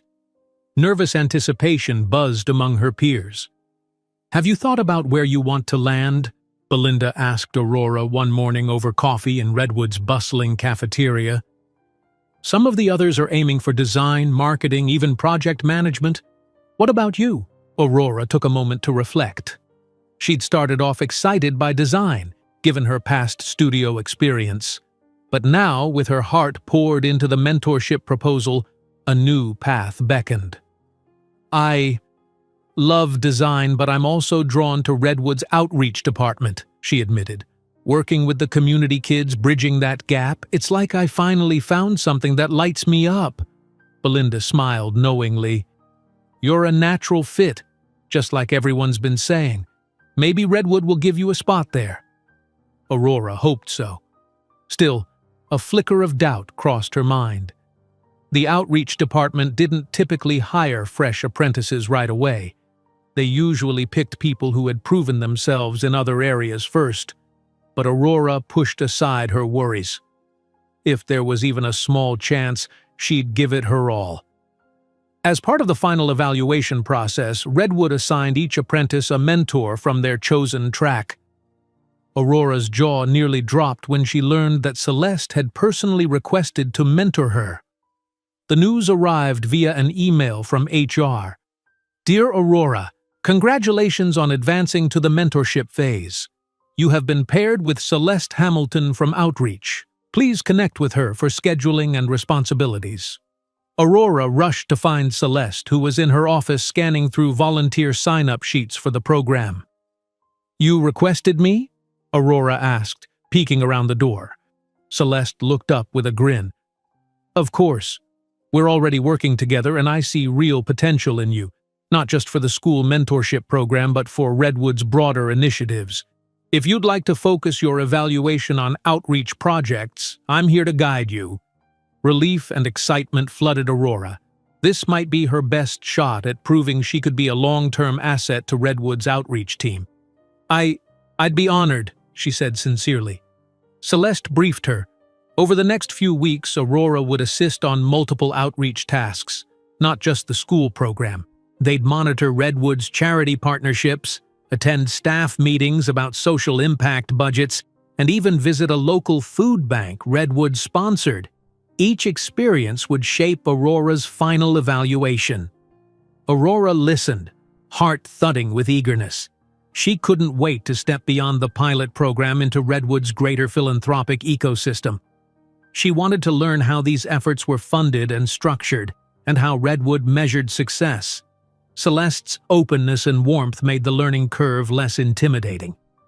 The following week, Aurora found herself riding in a company car with Celeste en route to a small neighborhood center that Redwood helped renovate after storm damage. 2 Redwood employees joined them, a construction specialist and a project manager, both assigned to oversee repairs and expansions. Aurora cradled a notepad on her lap, ready to document everything. During the drive, Celeste explained Redwood's sustainability approach. "We don't just drop money for renovations, we also coordinate with local leaders to ensure they have long-term plans for upkeep and programming. Otherwise, a building is just a shell." Aurora nodded, scribbling notes. When they arrived, they met staff from the community center, who proudly showed off a refurbished library, a multi-purpose hall for youth activities, and a small tech corner Redwood had sponsored. Aurora wandered through the library's aisles, scanning colorful posters encouraging children to read. A wave of emotion hit her, memories of libraries being her refuge during childhood, back when she had no spare money for books. Now, Redwood was part of providing that same refuge for others. An older volunteer beamed at Aurora. "Your folks at Redwood are real gems. We've never had this level of sustained support. Usually donors come and go, but Redwood stays." Celeste caught Aurora's eye, smiling gently. "That's what we strive for," she said. Aurora's admiration for Redwood soared further. She wanted to be part of that bigger vision. Back at Redwood headquarters, she compiled her notes about the visit, brainstorming ways the school mentorship program could link to this community center. Maybe Redwood volunteers could host reading clubs or weekend workshops there. She stayed late, piecing together these possibilities into a cohesive outline. By the time she closed her documents, the office had mostly emptied out. Tucking her laptop into her bag, she stepped into a quiet hallway. Just then, she spotted David McAllister emerging from a nearby conference room, tie loosened as usual at the end of a long day. He noticed her and offered a warm nod. "Working late again?" he asked, strolling closer. Aurora smiled sheepishly. "Yes, I was visiting a community center earlier and I had to update some notes for Celeste." She hesitated, then added, "I'm really grateful for this mentor phase. I'm learning so much, not just about Redwood, but about how outreach can truly change communities." David's expression softened. "It shows, Aurora. Every time I hear Celeste mention the program's progress, your name comes up. She speaks highly of your dedication." Pride fluttered in her chest. "I can't let her down, or you," she murmured. He waved off the notion. "It's not about me. This company thrives on people who genuinely care about what they do. You're proving that every day." His words sank into her heart. For a moment, she recalled how uncertain she'd felt when she first stepped into Redwood, worried she wouldn't measure up. Now, thanks to the synergy of her own drive and Redwood's supportive culture, she was finding her place. She realized she wanted to ask him something that had been quietly nagging at the back of her mind. "David," she began, voice quieter, "may I ask how you got started with outreach?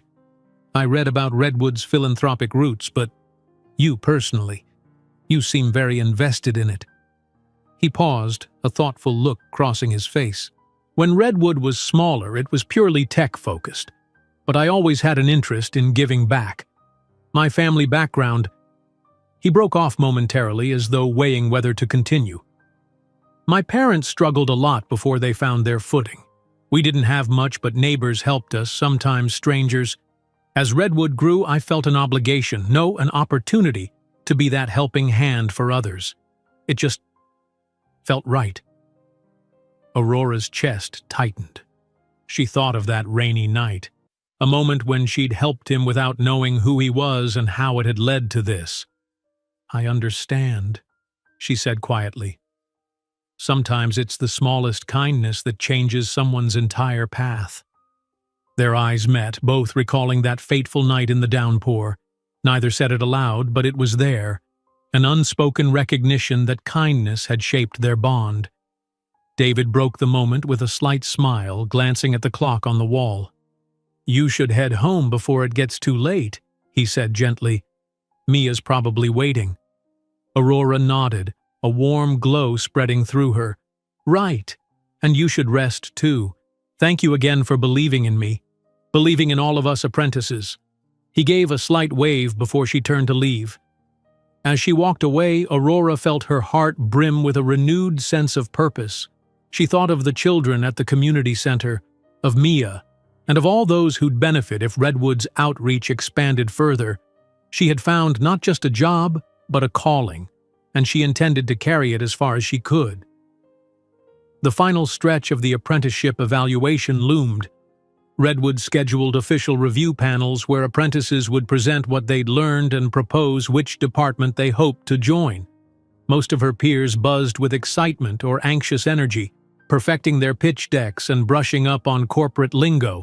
Aurora planned to highlight her design background alongside her outreach contributions, praying Redwood would see how both skills intertwined.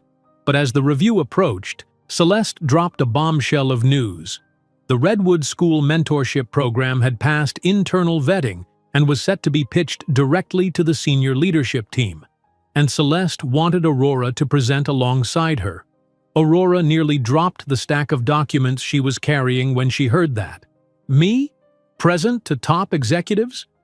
She imagined a lineup of suits, including possibly David, all analyzing her data. Her pulse quickened. Celeste, I'm just an apprentice. Celeste laughed, shaking her head firmly. You've been the driving force, Aurora. You've crafted much of the practical framework. The leadership team needs to hear your passion. I'll handle the formalities. You speak to the heart of the program. Trust me, you've got this. Tremors of both fear and excitement coursed through Aurora. She couldn't deny a spark inside her that longed to stand there, championing a cause she believed in so deeply. All right, she said, trying to sound confident. I'll do it. She spent the next few days refining slides, adjusting proposals, and rehearsing short talking points about the pilot schools, volunteer logistics, and expected outcomes. Belinda and a few other apprentices helped by giving her feedback after hours, cheering her on. Aurora practiced speaking in front of a mirror in a quiet meeting room, occasionally stumbling over corporate jargon. But each time she reminded herself it wasn't about fancy words. It was about real impact for real kids. On the morning of the presentation, her nerves were so intense she barely touched breakfast. She arrived early to the conference room where Celeste was already arranging documents and adjusting the projection screen. "Breathe," Celeste whispered with a smile. "I'll open with an overview, then pass it to you for the main pitch. Ready?" Aurora nodded shakily. She smoothed the front of her blazer, a thrift store find she'd tailored slightly to fit better, thanks to her old seamstress skills. As Redwood's executives began trickling in, Aurora stood near Celeste, trying not to fidget. She recognized a few from company newsletters, and her pulse spiked when David McAllister entered, greeting colleagues with polite nods. He glanced her way, lips curving into a reassuring smile.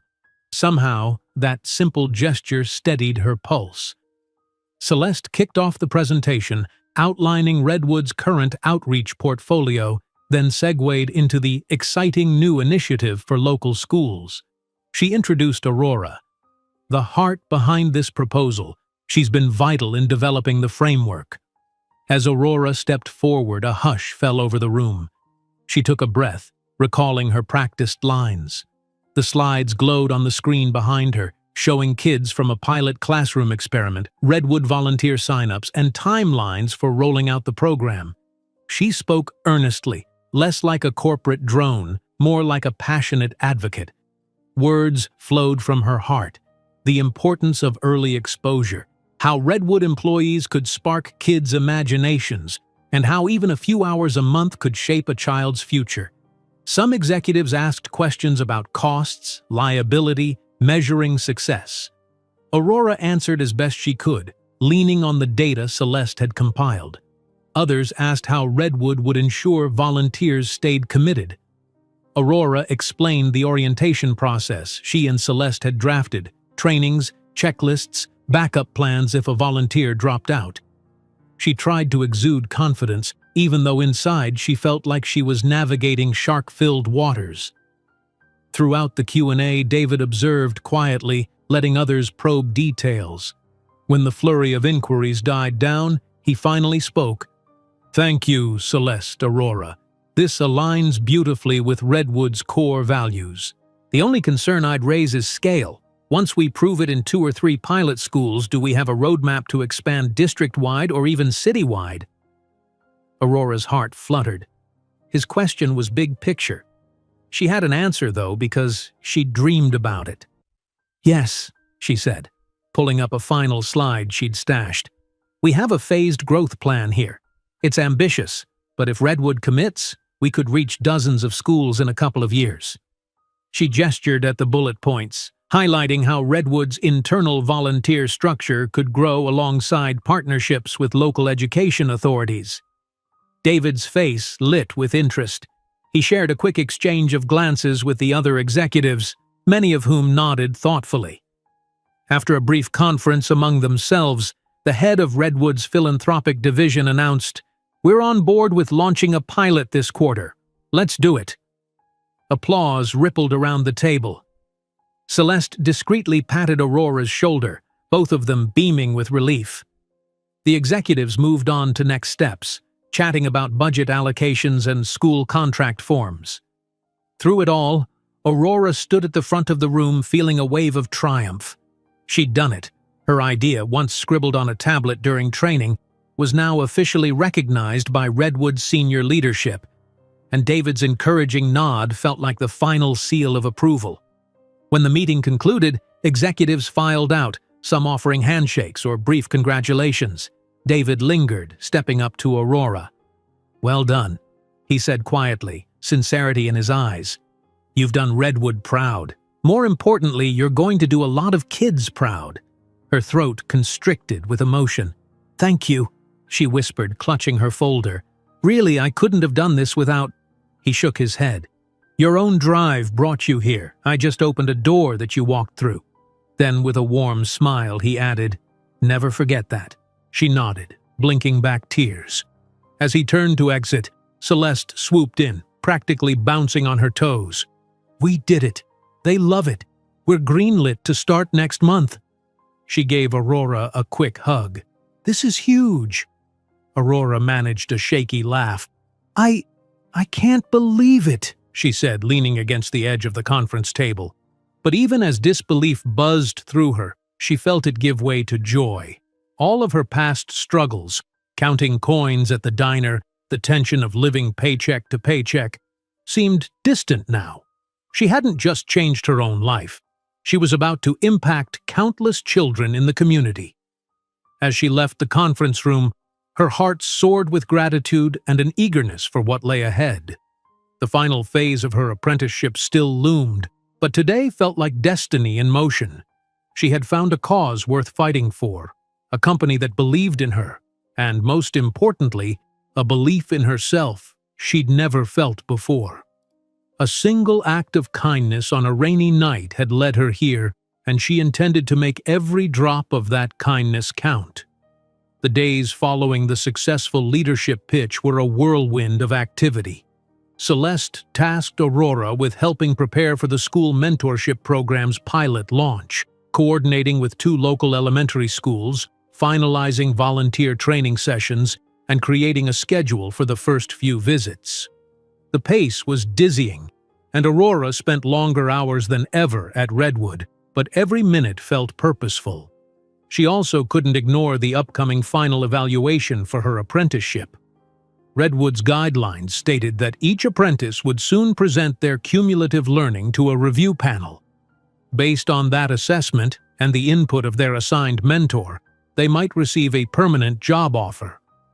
For Aurora, it felt like her entire life hinged on these next few weeks. One evening, Celeste and Aurora stayed late in a small meeting room, double-checking the volunteer orientation materials for any last-minute edits. Aurora's eyes were bleary from staring at her laptop. Around them, the office had grown quiet. Most employees were already gone. Celeste stretched her arms overhead. "We're practically ready," she announced, a thread of excitement in her voice. "The first group of Redwood volunteers will visit Hillside Elementary next Monday. You and I will go welcome them and observe the classroom activities." Aurora grinned, unable to contain her glee. "It's hard to believe it's happening. I was just an apprentice with an idea, and now—" She gestured at the sign-up sheets, activity plans, and emailed confirmations from teachers. "You made it real," Celeste said gently. "Never forget that. Also," she paused, fiddling with a pen, "I want you to prepare a small talk for that day. Introduce yourself to the teachers and the volunteers. Explain the vision. It'll set the tone for the program." Aurora's heart thumped. She recalled her nerves when presenting to Redwood's leadership, but she'd managed it. "Yes, sure, I can do that." "Perfect. Now," Celeste continued, leaning back in her chair, "we should talk about your final evaluation. You've done amazing work in outreach, and I'm recommending that Redwood bring you on full-time in our department." Aurora's eyes widened. "You are? Really?" Celeste nodded with a smile. I wouldn't have asked you to stand by my side in these projects if I wasn't prepared to vouch for you. You have a genuine passion and an understanding of community needs. That's hard to teach." Aurora felt an almost dizzy relief. I'm honored," she said softly. The idea of a stable position in Redwood's outreach department had become her dream, but hearing Celeste confirm it felt surreal. Celeste stood, gathering her bag. "Go home and rest. There's still a review panel and some formalities, but I'm confident in you. Just keep doing what you're doing." In the days leading up to her final review, Aurora balanced frantic preparations for both the school pilot and her own evaluation. Late one afternoon, she and Belinda found each other in the break room, grabbing quick cups of tea. Belinda sighed dramatically. "I swear, I'm having nightmares about messing up my final presentation. My mentor keeps quizzing me on Redwood's project management tools, and I'm paranoid I'll blank out." Aurora offered a reassuring smile. "You'll do great. You're one of the most organized people I know." "I hope so." Belinda then arched an eyebrow. "I hear Celeste requested you directly for outreach. Everyone's talking about it. If Redwood doesn't hire you, it'd be a crime." Heat touched Aurora's cheeks. "It still feels like a dream. I'm waiting for the other shoe to drop." "No shoe is dropping," Belinda declared firmly. "We've all seen you thrive here. It's been amazing to watch." Aurora's chest warmed. The support from her peers felt like a balm to her anxieties. Regardless of how the final panels went, she was grateful for the bonds formed within her apprentice group. She secretly wished every one of them would find their spot at Redwood too. On the morning of her final evaluation, Aurora arrived early, dressed in her carefully tailored blazer and holding a slim portfolio of her work. She had printed samples, the school mentorship program outline, some design mock-ups from her earlier modules, and a brief summary of her involvement in Redwood's philanthropic visits. She spent a moment in a quiet hallway, inhaling deeply to calm her racing heart. The review panel took place in a glass-walled conference room. 3 people sat behind a long table: Darren from HR, a middle-aged woman from Redwood's operations team, and Celeste. Seeing Celeste there eased some of Aurora's tension. At least she had a friendly face in the mix. They invited Aurora to stand at a podium and present her journey. She began with a concise recap of her time as an apprentice, her introduction to Redwood's brand standards, her group exercises, and how her interest in community outreach grew into a full-fledged proposal. She clicked through slides showcasing the pilot program's scheduled launch. Her voice trembled only slightly. Darren asked a few questions about her technical proficiency.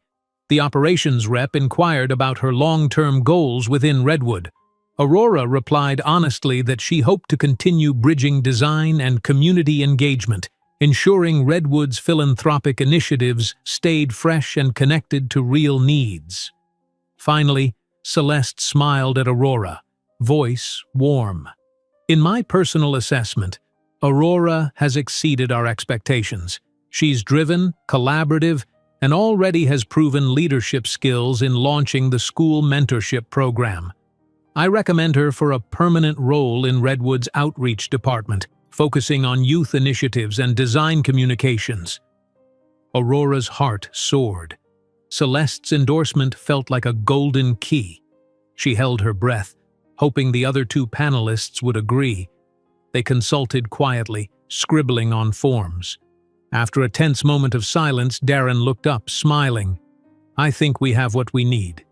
Thank you, Aurora. We'll finalize our reports and notify you soon." Aurora's stomach flipped. That was it?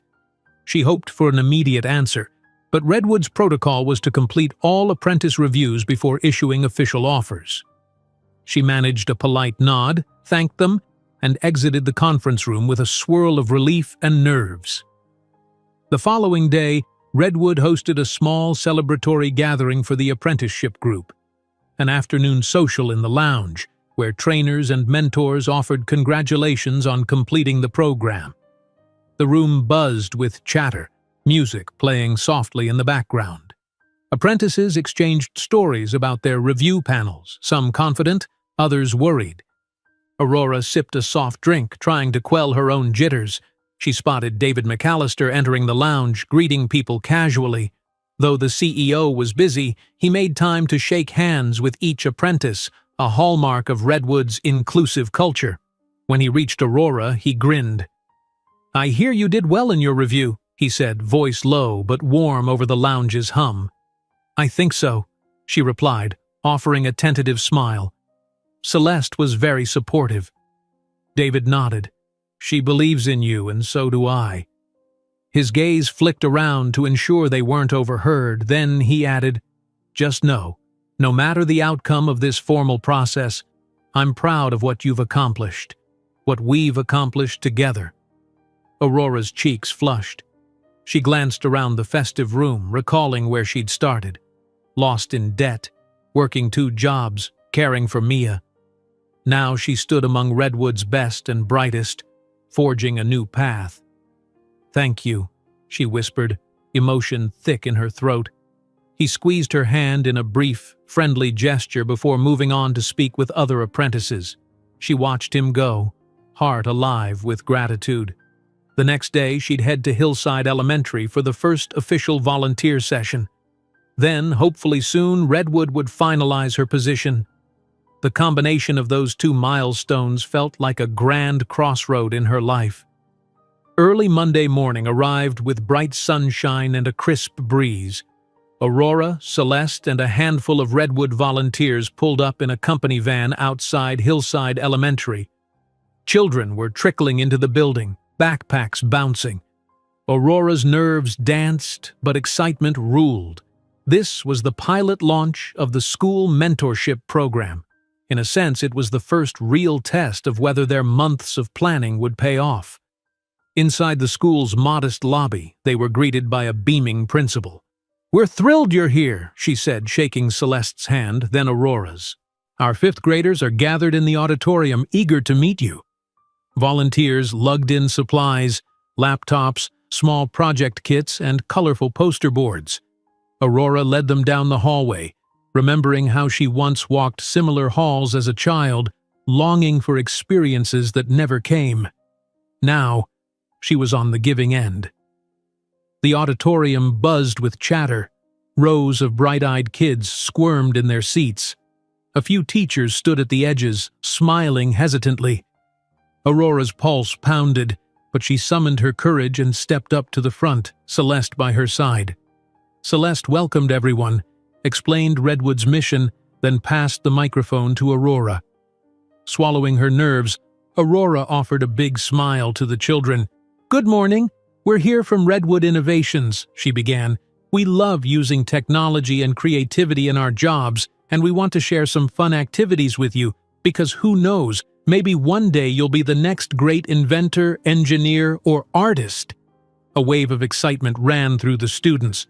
Aurora introduced each volunteer, describing how they'd lead mini workshops. A software developer would show simple coding blocks, a designer would help draw characters, and a hardware specialist brought little circuit boards to demonstrate electricity.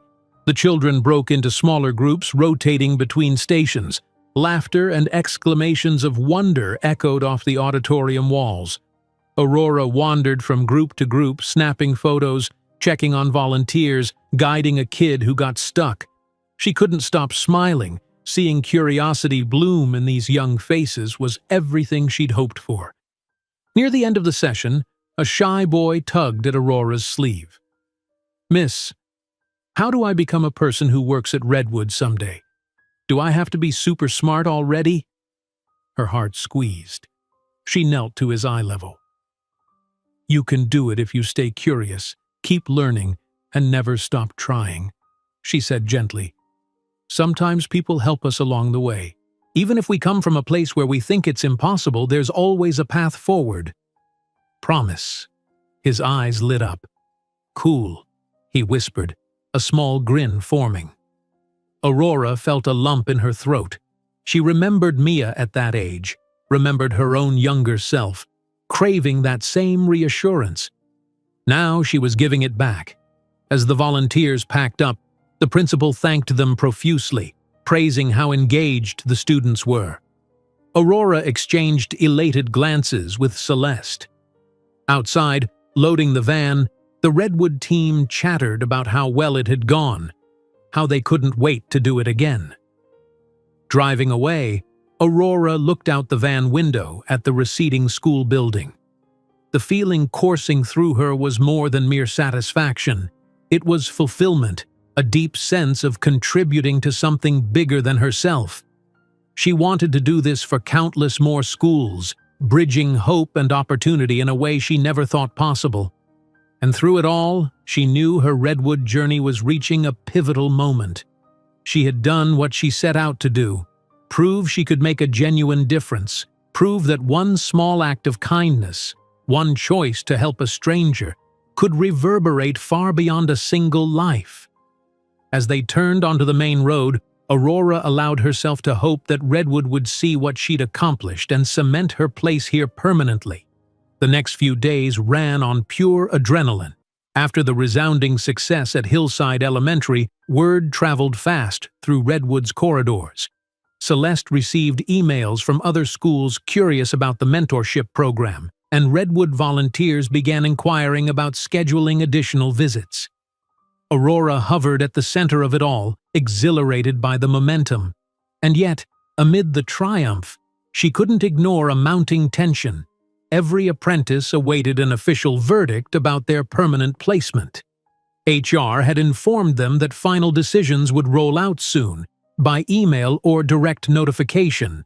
For Aurora, each passing hour felt like standing at the edge of a cliff, wondering if Redwood would offer her the security she'd never known. On a warm Thursday morning, the entire apprentice group was summoned to Redwood's main auditorium for what was described as a final recognition event. Excitement buzzed in the air. Aurora arrived early, balancing a coffee cup in one hand, her Redwood ID badge clipped neatly to her lapel. She joined Belinda, Marcus, Giovanna, and a few others in the front rows. They exchanged hopeful glances, hearts pounding with anticipation. The lights dimmed, and Darren from HR took the stage. "Welcome, everyone," he said, adjusting the microphone. "Over the past months, you've immersed yourselves in Redwood's culture and learned a great deal. Each of you brought unique strengths, proven your resilience, and contributed to our ongoing projects. Today, we celebrate your journey and reveal our decisions about your future roles." A hush fell. Several Redwood department heads lined up behind Darren, prepared to congratulate or introduce new hires. A large projection screen lit up, displaying the apprentices' names in alphabetical order. One by one, the mentors stepped forward to announce who they would be welcoming into their teams. Aurora's pulse raced with each name called. Giovanna offered a position in marketing. Marcus, assigned to the tech division. Belinda, welcomed into project management. Each time someone's name echoed in the auditorium, applause burst forth, tears of relief shining in apprentices' eyes. Finally, Celeste took the mic, scanning the list on the screen. She found Aurora's name and paused, a subtle smile curving her lips. "Aurora Evans," she said clearly, her voice reflecting unmistakable pride. "It is my honor to announce that Redwood Outreach requests you as our newest program coordinator, specializing in youth initiatives and design communications." Time froze for Aurora. Cheers and claps erupted around her, but it sounded like a distant roar. She rose from her seat on shaky legs, making her way to the stage. Heart pounding, she forced herself to breathe. Her vision blurred for a second, as though she were seeing her own life from outside. This moment, so longed for, finally manifesting. Celeste extended a handshake. "Welcome aboard officially," she murmured. Aurora whispered back, "Thank you," her voice trembling. Accepting the handshake felt like stepping across a threshold, one that had loomed so large in her dreams. She had made it. Redwood wanted her, a permanent position. Her chest brimmed with a triumphant surge of emotion, tears gathering at the corners of her eyes. The applause faded as the ceremony continued, but Aurora barely heard the rest. She held on to Celeste's words. replaying them in her mind. Redwood Outreach requests you, the final affirmation she had craved. After the event, apprentices turned new hires milled about in the auditorium's foyer. Congratulations, laughter, and group selfies abounded. Aurora stood near a table of celebratory pastries, still dazed by happiness, when Belinda rushed over. "You did it!" Belinda exclaimed, hauling Aurora into a hug. "Program coordinator in outreach, that's huge!" Aurora laughed through tears, hugging her friend back. "You're the new project manager in training, you did it too!" They squealed like teenagers at a surprise party. Soon Celeste joined them, pressing a Redwood nameplate into Aurora's hands. It read, "Aurora Evans, Program Coordinator, Youth and Design." Aurora traced her fingertips over the engraved letters, swallowing a tight lump in her throat. "Your desk awaits in the outreach wing," Celeste teased. "We'll sort out the paperwork, and you'll officially start next Monday." Aurora's eyes shone. "I can't wait." That evening, Aurora practically floated home. She wanted to surprise Mia with the news in a fun way, so she stopped by a small bakery to purchase a celebratory cupcake. Inside the apartment, Mia sat at the table coloring, while Ms. Delgado prepared to leave. "I have something for you," Aurora declared, brandishing the cupcake box. Mia's face lit up with curiosity. "It's a treat, because Mommy just got a new job at Redwood. A real full-time job." Mia's mouth formed an O of delight. "Yay!" she exclaimed, bounding to Aurora and throwing her arms around her waist. Aurora laughed, ruffling Mia's hair. Ms. Delgado looked on from the doorway, her expression melting into warmth. "Congratulations, dear," Ms. Delgado said softly. "I always knew you'd rise." Aurora's eyes stung with happy tears. "I couldn't have done it without your help, picking Mia up, giving us comfort." The neighbor waved it off modestly and headed out. Aurora set the cupcake on the table, letting Mia devour it while she recounted the day's ceremony. Mia listened wide-eyed, occasionally piping in with enthusiasm. "Does that mean we have more money now? Can we get a puppy?" Aurora laughed, promising they'd reevaluate their budget before diving into puppy adoption. But inside, she felt a profound relief that they could finally consider small joys that once seemed impossible. Late that night, after Mia was asleep, Aurora tucked her daughter in and spent a few extra moments by her bedside. She kissed Mia's forehead, murmuring gratitude for the new life unfolding for them. Before turning out the light, Aurora glimpsed a drawing Mia had made, a simple rendition of a house with a yard and a rainbow arching overhead. The word Redwood was written in Mia's wobbly handwriting above the rainbow. Aurora's heart swelled. Everything was coming together. The following Monday marked her first day as a full-fledged Redwood employee. Returning to the building, she no longer felt like an apprentice or outsider. She rode the elevator to the outreach wing with confidence, stepping into a bright space dotted with posters of Redwood's various philanthropic initiatives. A small desk near Celeste's office bore her new nameplate. She ran her fingers across it in wonder. Celeste appeared, handing Aurora a stack of folders. "Morning, coworker," she said with a grin. "We've got a busy day. Hillside Elementary wants to schedule a second visit already, and Oakview Middle School is interested in a pilot expansion for older kids. Also, a few Redwood volunteers have new workshop ideas. Ready to dive in?" Aurora's eyes sparkled. "Absolutely." They moved into a standing meeting with the rest of the outreach team, discussing next steps for the school mentorship and brainstorming additional community partnerships. Aurora contributed ideas, took notes, and marveled at how normal yet thrilling it felt to be in these discussions as a peer, not just a trainee. No one questioned her presence. In fact, they welcomed her input. As they wrapped up, Celeste announced they'd be scheduling a formal debut of the school mentorship program for Redwood's entire staff, encouraging more volunteer sign-ups. "Aurora, I'd like you to lead that presentation too," Celeste added. "People should see the face behind this initiative." Aurora nodded, thrilled but nervous. She remembered how each presentation had pushed her beyond her comfort zone. Now it felt like a natural evolution, stepping further into the spotlight of Redwood's philanthropic efforts. Around noon, Aurora took a break to refuel at the cafeteria. She ran into Belinda, who was all smiles. "First day in outreach, huh?" Belinda teased. "I saw your name on the employee roster. Congratulations again." They chatted briefly, exchanging updates. Belinda's new project management role had her coordinating a small marketing campaign. Marcus, they heard, was already coding away in Redwood's tech labs.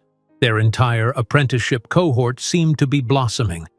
After lunch, Aurora returned to her new desk only to find a message on her phone. David McAllister wanted to see her in his office when she had a moment. Her pulse jumped. She quickly informed Celeste and made her way up the gleaming elevator to the executive floors. In the sleek corridor leading to David's corner office, Adrienne, the same assistant who once guided Aurora as a nervous newcomer, greeted her with a knowing smile. "You can go in," she said, opening the door.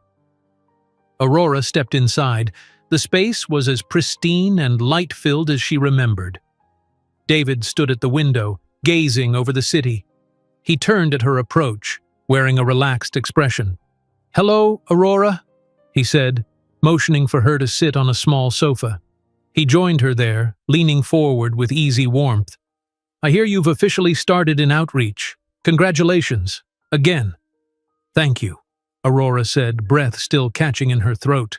She felt a surge of gratitude, memories of that fateful, rainy night swirling. "I never thought I'd see this day, but you opened that door like you said." He folded his hands. "You walked through it," he reminded gently. "And you've done more than I ever anticipated. The mentorship program has generated so much excitement. Already other departments want to replicate the model for older students, even possibly a Redwood Scholarship Fund. It's more than we dreamed." Aurora's cheeks flushed with pride. "I just wanted kids to have opportunities most of us never had," she said softly. "It's been a labor of love, from so many people, not just me." David nodded. "That's how it should be. Redwood thrives on collaboration." He paused as though weighing his words. "I'm grateful you let us see the world through your eyes. Sometimes being a CEO can create distance. It's easy to lose sight of individual lives. But you reminded me that real change happens when we bridge those gaps." A gentle silence settled. Aurora studied David's face, recalling the vulnerability he once showed under that street lamp. Their journeys had intertwined in a way neither could have predicted. Gratitude swelled in her chest. "I'm grateful too," she said. "For Redwood, for you, for everything." His smile deepened, and for a moment they simply breathed in the quiet unity of that understanding. Outside the windows, the city sprawled, a testament to countless stories waiting to be touched by Redwood's outreach. Finally, David stood, offering a small bow of his head as a polite wrap-up. "Welcome to Redwood, Aurora," he said, voice warm with finality. "Your official Redwood, not just the apprentice one." She smiled and rose, giving a firm nod. "I won't let you down." "I know," he replied. With that, Aurora stepped away, feeling the weight of her new role with both humility and exhilaration. Back at her desk, Aurora took a few minutes to savor the reality. She was a Redwood employee, full-time, with benefits, a stable wage, and a place of genuine impact. No longer would she juggle diner shifts and design gigs just to scrape by. Mia could have a more secure upbringing. She could even dare to save for Mia's future, or maybe eventually move to a better apartment, one with space for both homework stations and laughter. A memory of the day she gave David her last cash fluttered through her mind. She remembered the shaky feeling of near panic, worried she wouldn't have enough for her own bus fare, worried she'd made a foolish choice. Now she knew that even a small act of kindness could set off a transformative chain reaction, one that would keep unfolding far beyond her own life. She glanced at her desk drawers. Tucked inside was a small collage she'd made, photos of Mia, a picture of Hillside Elementary's smiling students, and the Redwood logo. It reminded her daily of why she was here and how far she'd come. With a resolved smile, she organized her notes for the next volunteer orientation session. There was so much to do, an entire city's worth of children waiting to discover new horizons. And Aurora stood ready, prepared to guide them as she continued shaping her own remarkable journey. As she logged into her computer, an internal Redwood newsletter popped up, celebrating the successful integration of our newest employees. Aurora's name was listed among them, praising her innovative spirit. She pressed a hand to her chest, feeling her heart thrum with anticipation for all that lay ahead. From a humble act on a rainy night, she had ascended to a position where she could enact meaningful change, where she could, in turn, give children their own fateful moments of opportunity. And that knowledge set her soul alight with hope. If you enjoyed this story, don't miss the next one. Just click on the screen.